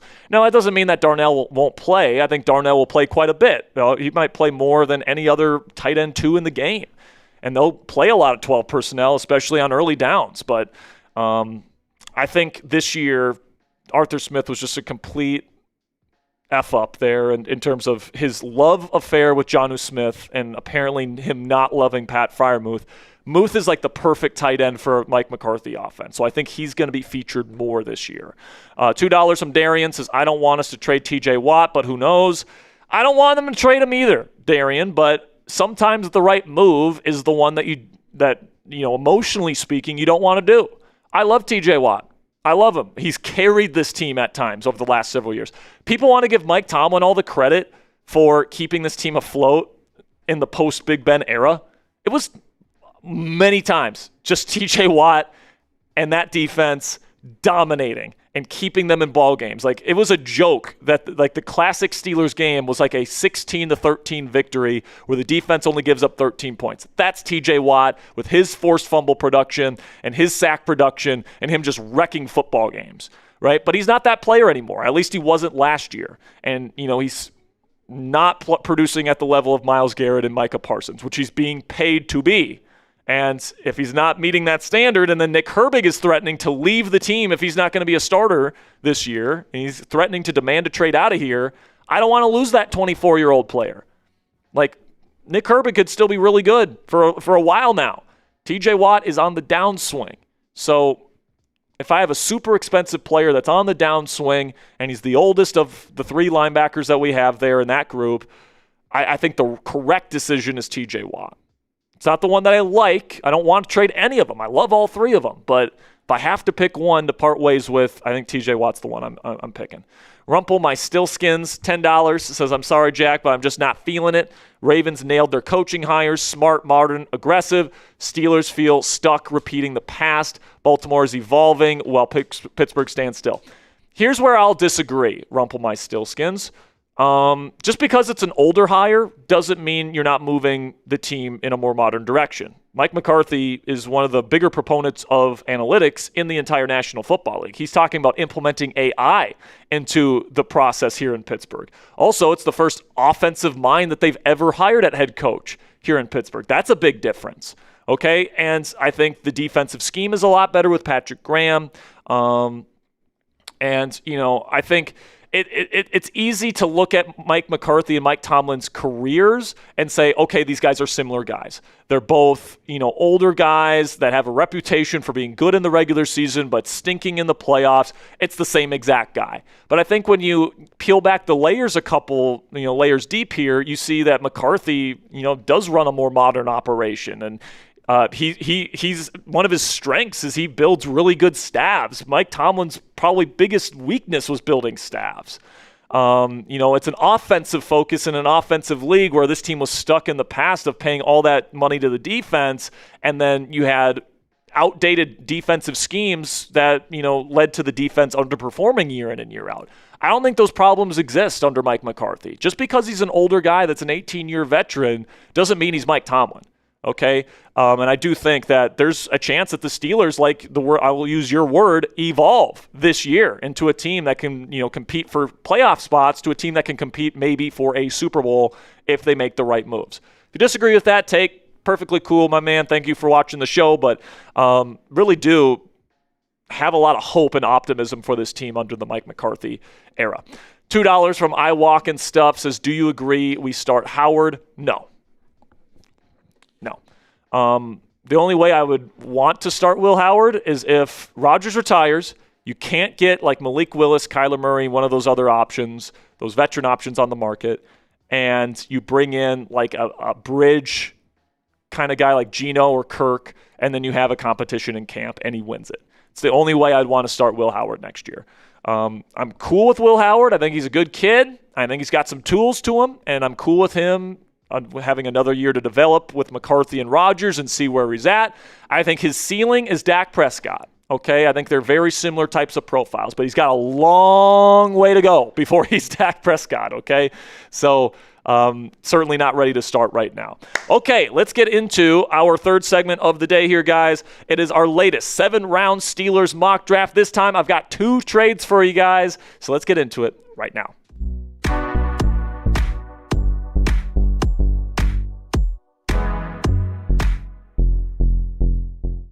Welcome into Steelers Talk. I'm your host, Jack Sperry, and on today's show, we've got our 3.0 7-round 2026 mock draft for you guys.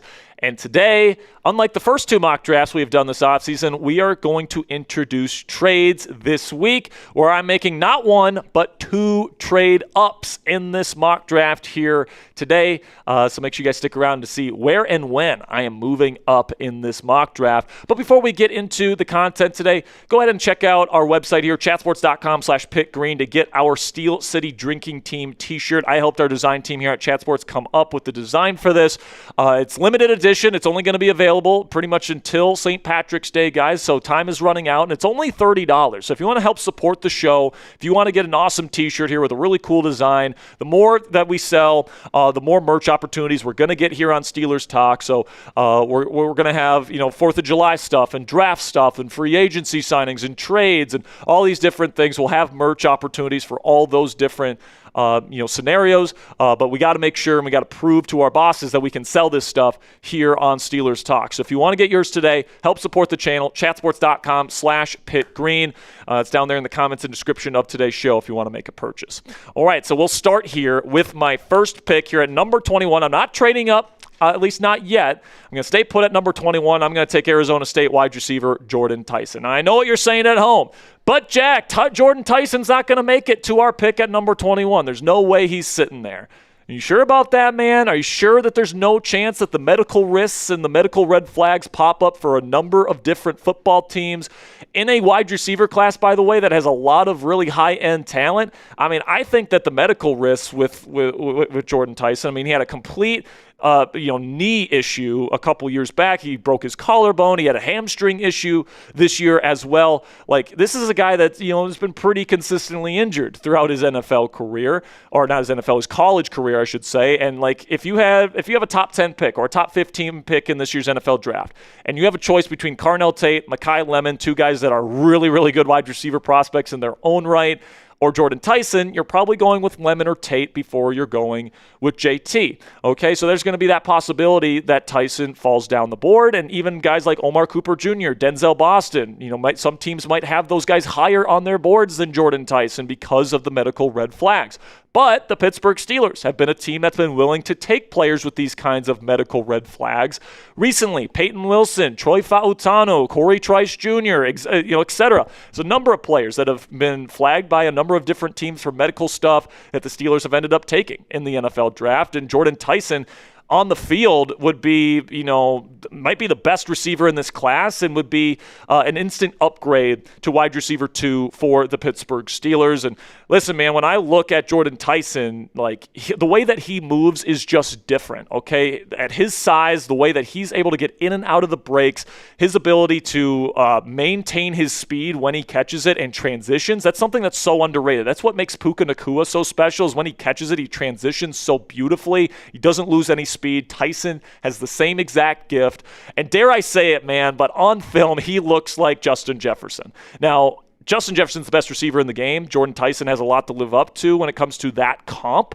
Another one that's close to me is CeeDee Lamb, who, by the way, Mike McCarthy drafted all those years back, and he was an instant success with the Dallas Cowboys. So I look at a guy like Jordan Tyson where it's like, yeah, the medical red flags would be a risk for the Pittsburgh Steelers, but it would also be a risk for other teams, and that might lead to him dropping a bit. And if you bring him in and, he's Justin Jefferson or CeeDee Lamb or something close to that, you are hitting an absolute home run with this number 21 overall selection. And I think the chances of Jordan Tyson being a Steeler next year is higher than some people might think. So now let's trade back into round one, shall we? Let's get another fifth-year option on a player here. And I'm going to trade to number 32 overall with the Seattle Seahawks. I'm going to give them pick number 56 and 76 here. And with this pick, because we don't know what's going to happen at the cornerback position during free agency, I'm just going to draft somebody that can start opposite of Joey Porter Jr. on day one, is a perfect mold for what Patrick Graham, the defensive coordinator, looks for in his corners. Colton Hood, cornerback from Tennessee. He's got the length, he's got the size, he's got the speed, he's got the downfield ball tracking ability, he's got the man-to-man coverage skills that you look for, and specifically Patrick Graham's preference of defensive system. All right, you got to remember Patrick Graham comes over from the Bill Belichickian school of multiple style defense, but what did Belichick like to run when he had the personnel? Man coverage. And I expect, Graham to want to run a very similar style of defense here in Pittsburgh. That is, if he can have the right personnel. And Colton Hood would be one of the better, players in this draft to pair with Joey Porter Jr. for the next half decade here in Pittsburgh. And if you want to run man coverage, you got to have the corners to do it. All right, look at Denver, look at Houston, look at all the teams that run man and run man successfully. They have young, athletic, long, big corners that can hold up in man coverage. Hood would give you a second one of those guys, and I think he'd be this team's CB2 on day one with Joey Porter Jr. locking people down on the other side of the formation. And you know what, guys? I'm in a little bit of a mood here. Omar Khan's picking up the phone again. We're going to trade up yet again, this time in round 3. We're going to move up to pick number 74. We're going to give up pick number 85 and 121 with the Chiefs to move up here in round 3. And with this pick, I'm going to take another player in the secondary to play safety for us, and that's the 222-pounder that's also going to run a lot faster than you think at the combine, A.J. Halkey, all right, or Halsey, however you want to pronounce it there. But the safety out of LSU, man, he can play center field at 220 pounds. That's how impressive of an athlete he is.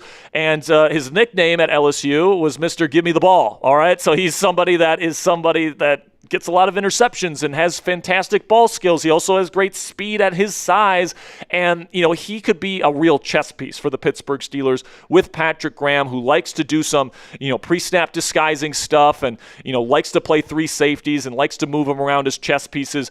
Having a guy that's 220 pounds that can also play center field and has the speed to be able to do that and the ball skills to be able to do that is a weapon that you can utilize in your defense, and something that I think could be an instant impact with the Pittsburgh Steelers, along with Jalen Ramsey and with Deshaun Elliott on day one. And then round 3, I'm going to go secondary again here, actually, guys. I'm going to get the future at big nickel for the Steelers and trade in Stukes. Now, I think Jalen Ramsey's staying for at least another year here, guys, and I think that he's the short-term solution there. But Stukes has experience playing both outside and in. He played a lot of nickel at Arizona as a big nickel type of player, and I think he's got incredible ball skills. Some of the catches this guy has made for interceptions will just blow your mind. But he's very physical, and I think the future of the National Football League is these multiple safety packages that with players that can be interchanged and disguised and rotated post snap. And I think Stukes would bring another element to the Steelers' defense, especially when the day comes where Jalen Ramsey no longer can fill that role. So coming up here on Steelers Talk, I've got my day 3 picks for the Pittsburgh Steelers.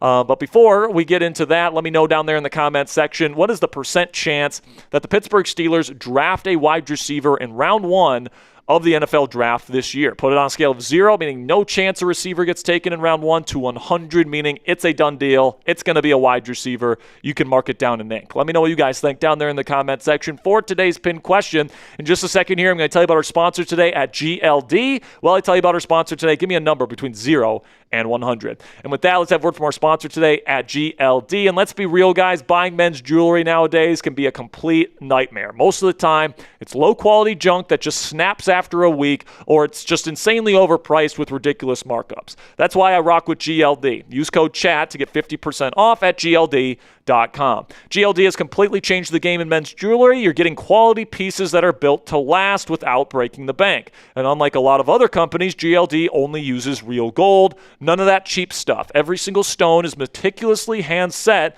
plus their proprietary production process makes sure you're getting the highest quality jewelry possible. You can literally see and feel the difference. And guys, I actually have my pendant from GLD to show you guys here. I wear it on our Steelers Talk watch parties during the season. I'll wear it on the live shows from time to time.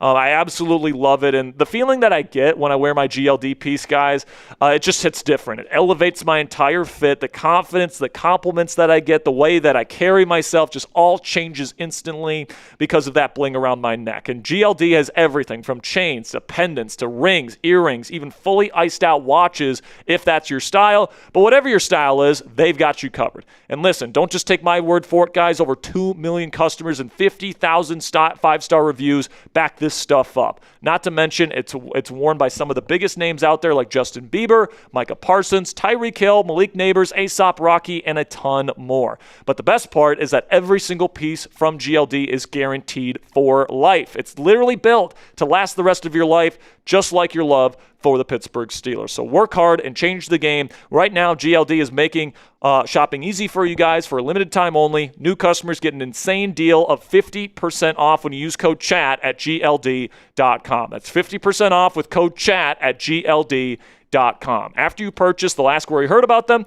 Please support our show and tell them that we sent you. And a big thank you to GLD for sponsoring today's edition of Steelers Talk. Here in round 4, I'm going to get a big, hulking run plugger at nose tackle for the Pittsburgh Steelers, Tim Keenan III from Alabama. I mean, just look at the picture, guys. This guy is just a stump in the middle of the defense, and that's all I need. Okay, you got the pass rushers. You've got T.J. Watt. You've got Alex Highsmith. You've got Nick Herbig. You have Derek Harmon. You have Keanu Benson, Cam Hayward. What you need is a just giant circle that isn't moving in the middle of your defense and is holding the line of scrimmage. That is what Tim Keenan III does. Just massive, massive human being that was also a team captain for Alabama. He fits into what the Steelers need perfectly. Then in round 5, I'll take a quarterback to develop alongside Will Howard behind Aaron Rodgers for another year. I am projecting Rodgers would be returning in this scenario. And that's quarterback out of Penn State, Drew Aller. Big-time arm talent that can cut through the wind in the conditions of Pennsylvania football and AFC North football. And, I think that he sees the field better than people give him credit for. Some of the decision-making stuff and, some of the accuracy concerns are legitimate, okay? And he's going to have to develop if he's going to reach his upside that his arm talent provides him. But I think that given a year to learn from Aaron Rodgers and to compete with Will Howard for the title of, the future franchise quarterback of the Pittsburgh Steelers could do him a lot of good, especially coming off that major injury that he suffered last year at Penn State. So I think this would be a great situation for Drew Aller. If you can get him in the middle of day 3, I think that would be the perfect place to take him. Then around 6, I'll take a wide receiver that's getting a lot of buzz after the Senior Bowl here, and that's Tyron Montgomery from John Carroll. Somebody that is rising up draft boards right now, an electric player that was super productive at John Carroll, and then he just looked like he belonged at the Senior Bowl.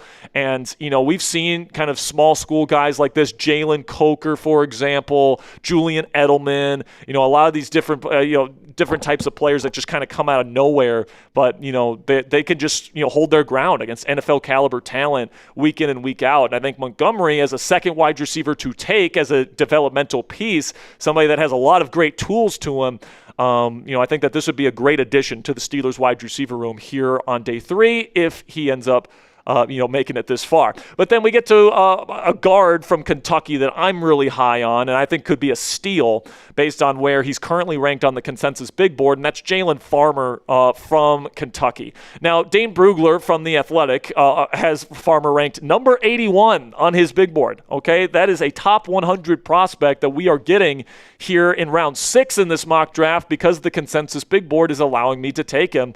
But this is Dane Brugler talking about Jalen Farmer and his profile. Using his long arms and leg drive, Farmer can fit up and dump defenders in the run game. Despite some pad level issues, he has a stout anchor and heavy punch in pass protection, and he is quick to replace his hands and recover if he's initially beaten. He looks like an NFL starter. So I don't know what the Steelers are going to do at left guard this year, guys. They could bring back Isaac Seumalo. They could kick Broderick Jones inside. They could plug Spencer Anderson in there. They could bring in somebody else. But listen, man, you're going to have to find a future long-term solution at that position. And Jalen Farmer is a 6th-round pick that I would consider a top 100 player in this class, complete steal, and could be somebody that could be a starter for this team down the road at a very low draft pick selection here. And another guy that I think is a complete steal and is actually another guy that Dane Brugler has ranked as a top 100 prospect in this class, Keyshawn Elliott, the linebacker from Arizona State, at pick number 237 in round 7. What a steal this would be, guys. Elliott is currently number 85 on Brugler's big board right now. And, when I saw that Elliott was like 240 something on the consensus big board, I'm taking every opportunity I can to take this guy here in round 7. This is what Brugler has to say about the Sun Devil linebacker. With his ability to pick up pre-snap cues, Elliott diagnoses quickly versus the run and has the speed to chase down plays. He was up and down in coverage on tape, but he can hold up in zone and communicates well. His production and character are extra feathers in his cap. And to play in Patrick Graham's defense, guys, you have to be able to communicate and you have to be, somewhat versatile. And I think that Elliott brings that to the table. I think this would be an excellent pick in round 7. Then also in round 7, I'm going to take Caden Weegan, the wide receiver, kind of special teams ace out of Iowa, somebody that would probably be the punt returner to replace Calvin Austin III. Absolutely electric at the Shrine Bowl. And honestly, man, as a wide receiver 5 that can come in, in a pinch and, separate versus man and, do those things, he was just dominating the one-on-ones here in Frisco for the Shrine Bowl this year. So I'm going to take him in round 7. So that's my 3.0 mock haul here for the Pittsburgh Steelers. I made a couple trade-ups, really invested early in the secondary to really lock up the defense with great young talent. But Jordan Tyson, pairing him up with DK Metcalf for the next half decade, Colton Hood, A.J. Halsey, and then Traden Stukes to be the future of the Steelers secondary. Then you get a nose tackle and Tim Keenan, who I believe can start day one in the role that they would ask him to play. Drew Aller as a developmental quarterback prospect. Tyron Montgomery as a really nice piece from a smaller school to get on day 3. Jalen Farmer and Keyshawn Elliott, 2 great steals in round 7. And then Caden Weegan as a special teams player and contributor on day 1. So it's red pen time. Grade this week's mock draft for me down there in the comments section, A, B, C, D, or F. I'm sure there's some people that might be upset that I went secondary 3 times in a row in the first 4 picks of this mock draft, but I think it all worked out at the end of the day here, guys. So grade this week's mock, A, B, C, D, or F down there in the comments section, and that'll be it for today's edition of Steelers Talk by Chat Sports. Thank you guys so much for all of your guys' support. I will see you guys next time, and until then, guys, here we go, Steelers. All right, we got one super chat, you said? All right, so Clarence with a 10 says, sorry guys, so late, but have y'all heard of possible trade with Alec Pierce? How would that be possible, and is that a good fit? So you can't trade for Alec Pierce. He's going to be a free agent. So, the Steelers can just sign him in free agency if they want. Now, obviously, the Colts can think about franchising him or something like that, but Pierce is a true deep threat, okay? And honestly, do you want 2 true deep threats on this team? Like DK Metcalf is, I would say, a deep threat and then also a yak threat. Pierce is more of a true deep threat where he's got great speed, he can get open down the field, got good size, and he's a damn good football player. But I think what the Steelers need is they need to get defenses out of playing man coverage against them, because that's all they saw last year. You don't have a mobile quarterback, and they didn't have a good receiver room. When those two factors combine, you get an offense that sees a lot of man coverage. And what the Steelers need to focus on this offseason is finding guys that can beat man and consistently. And I think Pierce maybe doesn't have the most diverse route tree. I think you want to find a receiver that's maybe a bit more shifty, can run more types of routes. I don't hate Alec Pierce whatsoever, but he's going to make a lot of money this offseason, guys. People don't realize how much Alec Pierce is going to make. And I think that there's probably more affordable options out there that might be more suited to what the Steelers need at the wide receiver position this year. But good question there, Clarence. Okay, let's get into the mailbag here, guys. It's probably going to be a super chat mailbag only this show, just because we've gotten so many super chats, and there might even be a few super chat questions that don't make the cut. But that's an F. Ponzi issue down there in the comments section if your question doesn't get into the mailbag. But without further ado, let's get into it right now. Can't wait to see your questions. Let's get into my favorite segment. The Steelers Talk Mailbag is coming at you right now.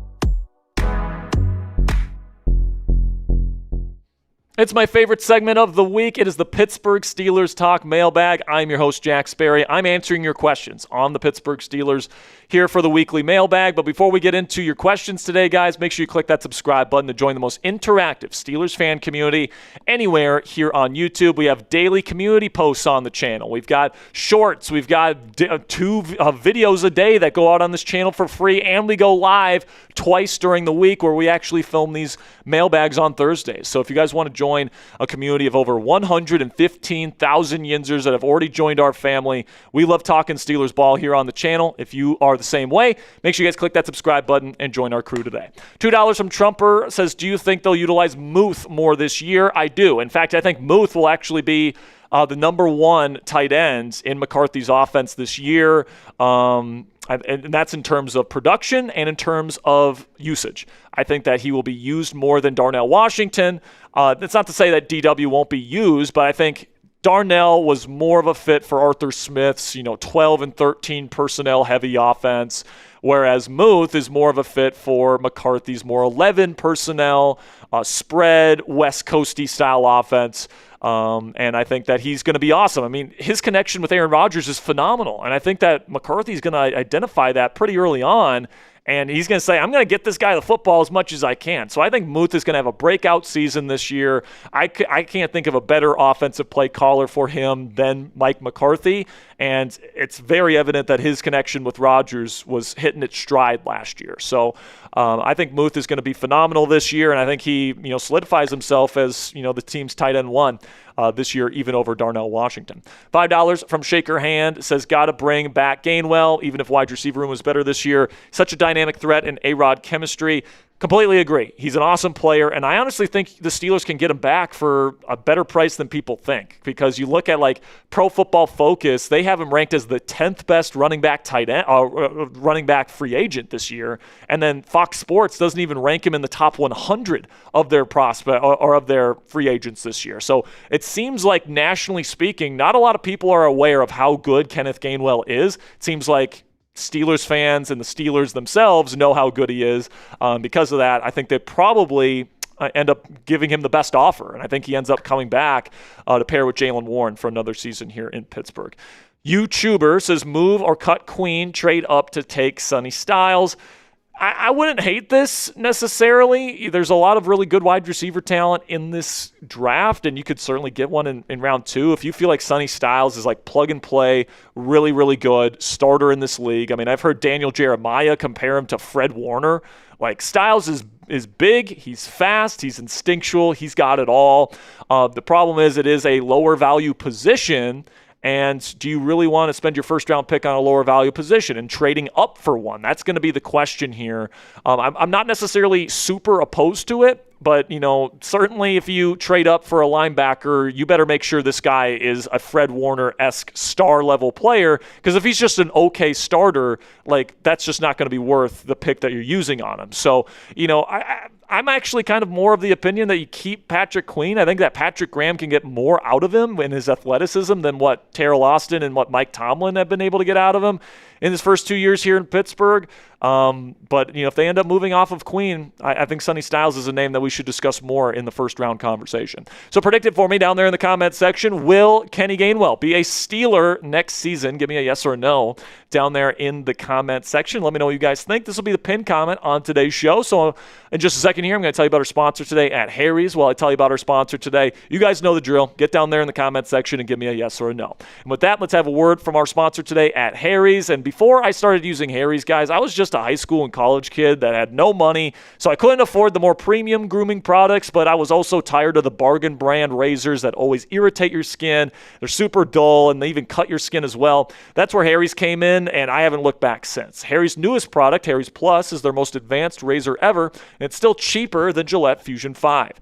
Harry's Plus has an advanced pivoting system to reach every corner of your face, refined blade tech for a closer, smoother shave, and a weighted metal handle, which is Harry's heaviest handle ever for added control and comfort. But the best part about Harry's Plus is how affordable it is. Harry's owns their own world-class blade factory in Germany, which means no outsourcing and no middlemen to drive up their prices. Because Harry's controls their entire process from steel to shelf, they can keep costs low and pass the savings on to you without sacrificing quality. And if you don't love your shave, Harry's is going to make it right with you, no questions asked. The risk-free trial means there's zero downside to giving them a shot. So for limited time only, our listeners can get the Harry's Plus trial set for only $10 at harrys.com/chat. This set includes the all-new Harry's Plus razor, one refined 5-blade cartridge, a 2-ounce foaming shave gel, and a travel cover to protect your blades on the go. Just head on over to harrys.com/chat to claim this offer, and after you purchase, they'll ask where you heard about them. Please support our show and tell them that we sent you. A big thank you to Harry's for sponsoring today's edition of Steelers Talk. $2 from my man Bernard says, do you think Aaron Rodgers was better this year than Russell Wilson? Yes, absolutely. And by the way, for the exact reasons I said he would be better last offseason when we had our number of Aaron Rodgers watch videos where we talked about the differences between Rodgers and Russ. And Russ was somebody that liked to hold the ball, throw the ball down the field, chuck it deep. And Rodgers was somebody that was very get the ball out quickly, get the ball to the playmakers out in space. There's nobody open down the field. I'm not going to take sacks. I'm not going to throw picks. And I think the product on the field was better with Aaron Rodgers than it was with Russell Wilson. He took less negative plays. I thought the offense was more methodical. He scored more points with Aaron Rodgers than you did with Russell Wilson the year prior. And honestly, I think if you get Rodgers a better wide receiver room, I think that he can take a year 2 leap actually here in this system with Mike McCarthy being brought in as the new offensive play caller. $2 from Voltic Kyle says Chris Brazzell is in the second would be perfect. I really like Brazzell as a player. I think he's got really, really high ceiling. He's got really good size, great speed down the field, good ball tracking ability. And I think he's got the athleticism to have a more diverse route tree than what he ran at Tennessee. He really only ran goes, hitches, and posts at Tennessee. And there's examples of him running other stuff too, but he was very limited in terms of what he was asked to run in Tennessee's offense, which is just a limited kind of offense schematically. He's going to be asked to do a lot more in the National Football League, especially if he gets drafted by Pittsburgh, because we already have a guy in DK Metcalf who has restrictions as to what kind of routes he can run at a high level because of his size and his change of direction ability. So, Brazzell is going to have to come in here and prove he can run a more diverse route tree and do it with Aaron Rodgers throwing him the ball, who expects, perfect timing on each route every single time. Just ask Roman Wilson. He doesn't like it if you don't do that. I think it's a tough ask for Chris Brazzell. But, hey, in the second round, I think it's a value, and he's a damn good football player. $2 from the Kid Genius is trade pick 21 and a third to move up for Jordan Tyson. The thing about Jordan Tyson, guys, is there's a chance he could fall. And, maybe the Steelers have to trade up a little bit to go get him, but I think he's for sure the third wide receiver taken, unless there's a team out there that just doesn't care about the medical stuff and just loves the way he plays. And, on film, you can make an argument he's the best receiver in this class. He moves and he runs routes similar to Justin Jefferson and CeeDee Lamb, to my eye anyways. And, he could be that level special if he stays healthy. But Mekhi Lemon reminds me a lot of Jackson Smith and Jigba. And then Carnell Tate reminds me a lot of T. Higgins. And those two guys are excellent. Wide receiver prospects in their own right. So if you're, a team drafting in the top 15, you got to make sure this pick is awesome.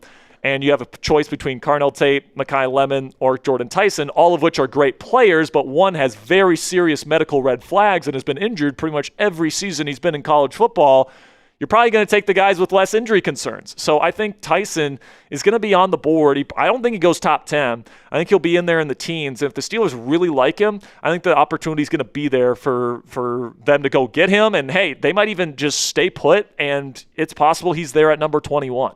I think Joel Klatt had him going to Cleveland at number 24 in his mock draft. So there's a lot of people that are starting to think that Tyson could fall right into the lap of the Pittsburgh Steelers this year, and you don't even need to trade up to get him. So make sure you guys click that thumbs up icon if you haven't already. If you are a real one, if you watch all of our shows, if you love our mailbags, if you watch our live shows, you want to help out the channel today, click that thumbs up icon. It's the fastest and easiest way to help us out. It tells the YouTube algorithm that you enjoy our content as a Steelers fan and that they should recommend this show to other Steelers fans across the globe.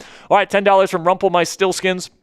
Says, I'm sorry, Jack, but I'm just not feeling it. Ravens nailed their coaching hires, smart, modern, aggressive. Steelers feel stuck repeating the past. Baltimore is evolving while Pittsburgh stands still. Listen, man, I really like the hires that Baltimore made this year. I'll admit that. I mean, Jesse Minter has been a very bright defensive mind in this league for a couple years now, and he did a great job at Michigan as well. And I love Anthony Weaver. You guys know if you've been watching the channel that I'm a big fan of Anthony Weaver. He's their DC. And then, I think that Declan Doyle is a little bit more of an unknown entity. He's worked for Sean Payton and Ben Johnson. That's a good combination of guys to work for. But he's also a first-time play caller, and there's a lot of pressure there. And he's got a lot of talent to work with, but, we've seen some of these hotshot, super young guys kind of flame out, when they get opportunities. Just because you work for Ben Johnson or you work under Sean Payton, it doesn't mean you are those guys. So I'd say that's maybe the one spot where maybe they're not as good. I think their defense will be pretty good. But I look at what the Steelers have, man, and just because, they got somebody with a similar type of record to Mike Tomlin doesn't mean he's Mike Tomlin. Okay, I understand the similarities. They both have coached for like 18, 19 years. They've got very similar career records, similar, amount of playoff wins. They each have just one Super Bowl, and they have a reputation for not winning in the postseason. So I understand the connections there, but McCarthy is an offensive-minded guy. He does run an offense that can put up big numbers in the modern NFL. Just look at the Dallas Cowboys, who ran a McCarthy-inspired system with Brian Schottenheimer last year. George Pickens became an all-pro in this offense, and that was not something that was the case under Mike Tomlin's offenses here in Pittsburgh under any offensive coordinator. And I'm just looking at the situation. I think that McCarthy will bring in more analytics department staff. I think that he'll dive into AI. Those are two things that Tomlin was not willing to dive into. I just look at what McCarthy brings. Even though he's the oldest head coach in Steelers history, doesn't mean that he's going to be coaching the same way that he was back in 2007 in Green Bay. Like, he's evolved his coaching style. And I think with the upgrades to the offensive scheme, to the defensive scheme, to the coaching staff at large, I mean, we had one of the worst coaching staffs in football under Mike Tomlin. Now I think we have one of the best with Mike McCarthy, who has excellent connections. You're bringing in Brian Angelico, so you get some of that Minnesota flair in the passing game as well. As long as they do a good job, bringing in good players this offseason, they do a good job building the roster, I don't see any reason why this team can't be better next year than they were the last 3 seasons under Mike Tomlin. $5 from Black Wolf says, besides AJ, talking about AJ Brown, who would make sense for the Steelers to go after in a trade? Well, some names to keep your eye on. Justin Jefferson is one that could be like the big one of the offseason because they have J.J. McCarthy there in Minnesota. It's very clear based on the comments J.J. has said that he doesn't think J.J. McCarthy is very good. And if they don't get like a legitimate quarterback this offseason, I do think it's possible that he says, I want out of here. And because he's in the prime of his career. This is where he puts up the big numbers in the production, and I just don't think that he thinks J.J. McCarthy is the quarterback that can get the most out of him. So it's possible that he could ask for a trade. Now, obviously, he would be worth at least 2 first-round draft picks, so you'd have to be willing to pay that price tag. Just a name to keep your eye on. Jordan Addison, another guy that could be dealt, possibly. He's had some issues with the organization there in Minnesota with some off-field issues. If the Steelers, don't, feel so negatively about that, they could think about him. I would also say Brian Thomas Jr. from Jacksonville was a guy that was being, that Jacksonville was taking calls on last year. Jacoby Myers was a stud for them. They might think about letting go of Brian Thomas Jr., who's never really had a great connection with Trevor Lawrence. Then another one that I'll throw out there is Jalen Waddle, a guy that the Steelers were thinking about trading for at the deadline. Apparently the price was too high for him, though. Then if the price tag goes down a little bit, perhaps they could think about trading for Waddle. So I'd say those are some names to keep your eye on the trade market this year besides A.J. Brown. So let us know down there in the comments section, will the Steelers make a trade this offseason? Give me a yes or a no down there in the comment section to let me know what you guys think. And that'll be it for this week's mailbag. A bunch of great questions this week, guys. Thank you so much to all the people that watch live on Thursday. Submitted questions. So make sure you guys click that subscribe button if you haven't already, because we got a bunch of great Steelers content coming up the rest of the 2026 offseason. All right, man. We're going to be getting to some super chats, and we're going to say goodbye for the night. It's already 8 o'clock on the East Coast. What's that? Right. Okay.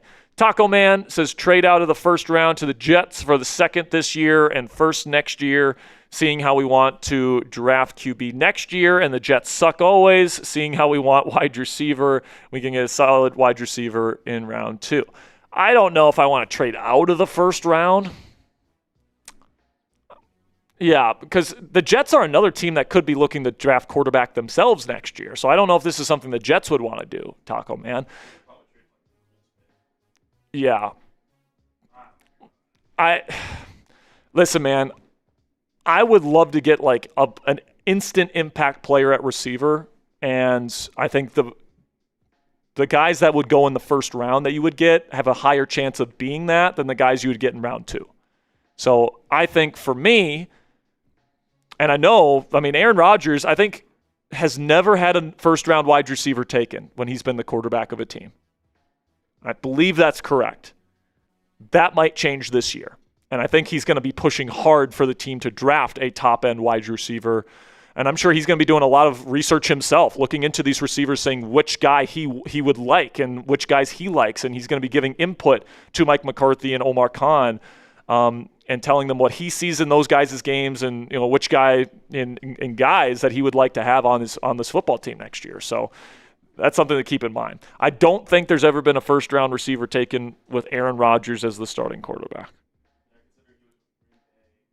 Was Christian Watson first round? No, he was second. Yeah, so listen, man. Yeah, Devontae was round 2. Watson was round 2, but yeah. $2. Well, it usually takes guys to develop with Rodgers anyway, just because you got to build that connection with them. But $2 from Roger Steeler says KC Concepcion in the second.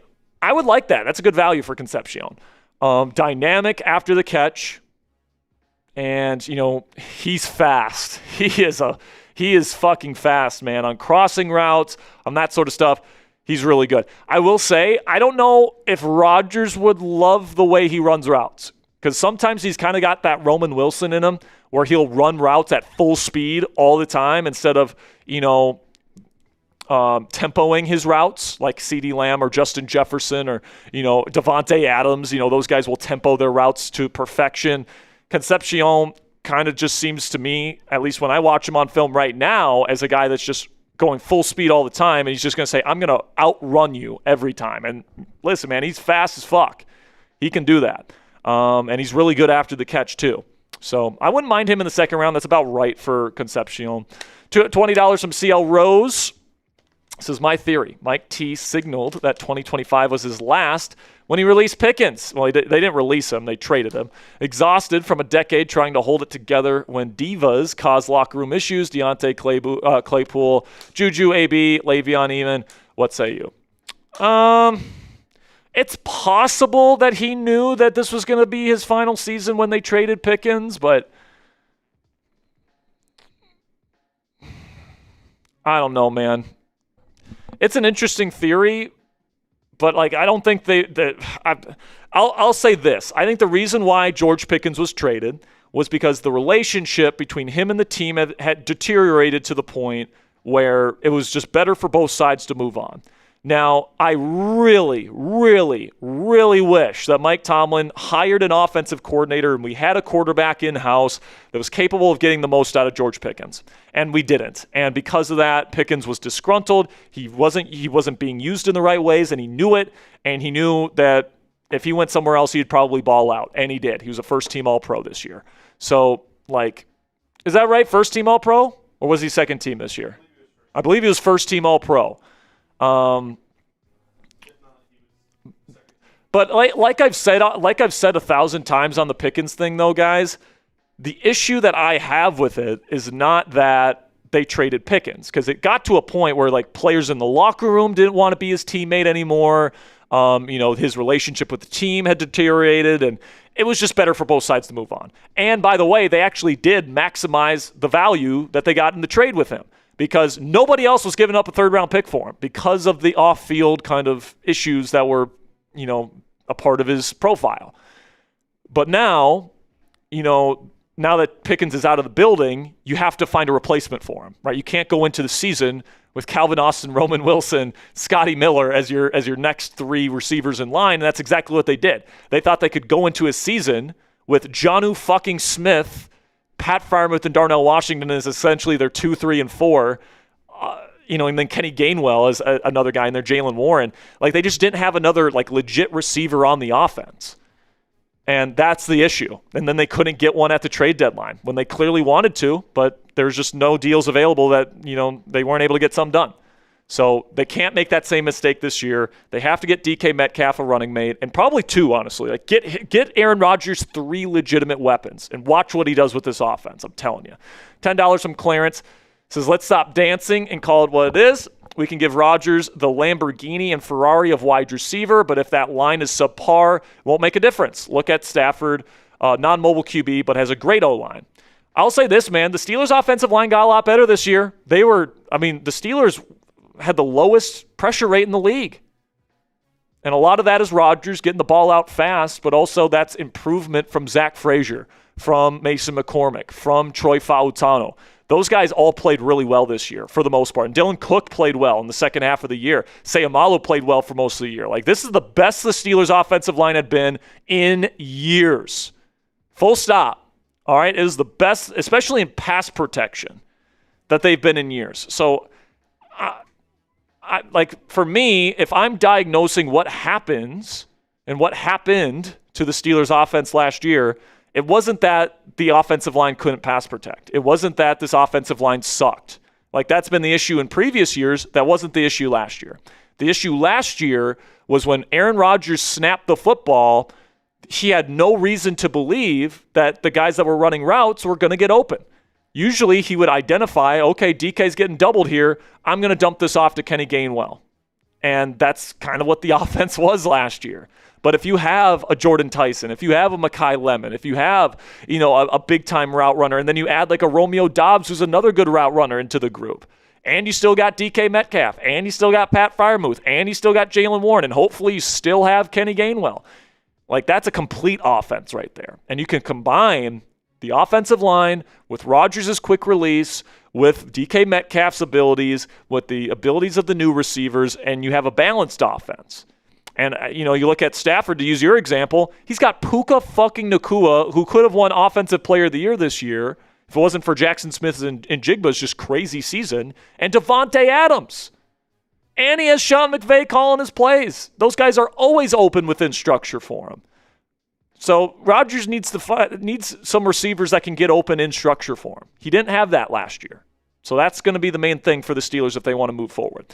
$2 from the Kid Genius is Caden McDonald round 1, Ted Hurst round 2. What you think? Well, right now I think Ted Hurst is like 94th or something like that on the consensus big board. Something like that. So that's like, you could maybe get Ted Hurst in round 3. Now maybe he rises as the draft season continues. But if you want to go nose tackle round 1, here's the thing. I think Caden McDonald's an awesome run stuffer. He does still have a little ways to go as a pass rusher. He needs more finesse, I would say, in his game there. But, you can get a run plugger in round 3 or 4 in this class. You really could. And they provide the same thing Caden McDonald does. So that's why I think McDonald is maybe a little bit less valuable, just because there's so many good and competent run stuffers at nose tackle in this class. Whereas, you are not getting a Jordan Tyson level wide receiver or a Mekhi Lemons, receiver in rounds 3 or 4. Like you could get a Tim Keenan, for example, from Alabama in round 3 or 4. So what's that? He's 84. Ted Hurst is 84th on the consensus big board. So that's round 3. You could probably get Ted Hurst in round 3 if you want. $2 from Darian says, what do you think, or who do you think we trade up for in the draft? If they trade up, obviously it depends how free agency goes and what their needs look like, but I would say right now the number one most likely person that they would trade up for is Jordan Tyson, because I think he's going to remind Mike McCarthy of CeeDee Lamb a lot. And I think that in the top 10, top 15, these wide receiver needy teams are going to take Carnell Tate and Mekhi Lemon before him. So I think he's going to be the 3rd receiver taken, and he's going to be available sometime in the teens. So if the Steelers want him, they can pretty easily move up if there's a team that's looking to trade down. And I think this is a draft Ponzi where teams are going to be looking to trade down instead of trade up. So I think the opportunities will be there if the Steelers want that. And hell, because of the medical stuff, there might be some teams in those teens that just don't take Jordan Tyson because of the medical red flags, and he falls into the lap of the Steelers at 21. That's possible too, but I would say right now the most likely person they trade up for is Jordan Tyson. $2 from Bernard Nixon says, do you think A-Rod was good at Cal? Yeah, he was great at Cal, but he was robotic. Had the ball up by his ear hole, had kind of an over-the-top motion, went to McCarthy's QB school in Green Bay, loosened him up, sidearm, the more, more rotational style passing mechanics as opposed to the linear stuff that he had in college. And he was better for it. He's obviously one of the greatest passers of all time. $2 from Taco Man says, Wan'Dale Robinson is a free agent. Nice wide receiver 3, got 1,000 yards. Yeah, I think part of that is Malik Neighbors got hurt, so he just got he got fed a lot, right? He got a lot of opportunities last year. But he's a good route runner, and I think, if you're looking for a route runner that can separate versus man, he can do that. So I would not be surprised at all if Wan'Dale Robinson is a wide receiver target for the Steelers. He shouldn't be that expensive either. He is pretty tiny, but he would be somebody that would work, in my opinion. $2 from Bernard says, I hate the narrative about A-Rod versus good defenses. Yeah, I agree with you, Bernard, because it's people are expecting Aaron Rodgers with a bottom 3 wide receiver room, or maybe the worst in the league, to go up against these great defenses that can man people up really well and expect to just light them up. It's the expectations are all out of whack if that's the case. So appreciate all the support, guys, with the Super Chats. Let's give away a Steelers Talk hat to somebody here because we hit our goal of over $150 on the stream today. And we also locked in the DK Metcalf t-shirt raffle at the end of the month. So make sure you guys watch our final live show of the month once we get there. But let's give away a hat here, man. Got the wheel here of all the people that have donated on today's show. So let's see who wins the hat today.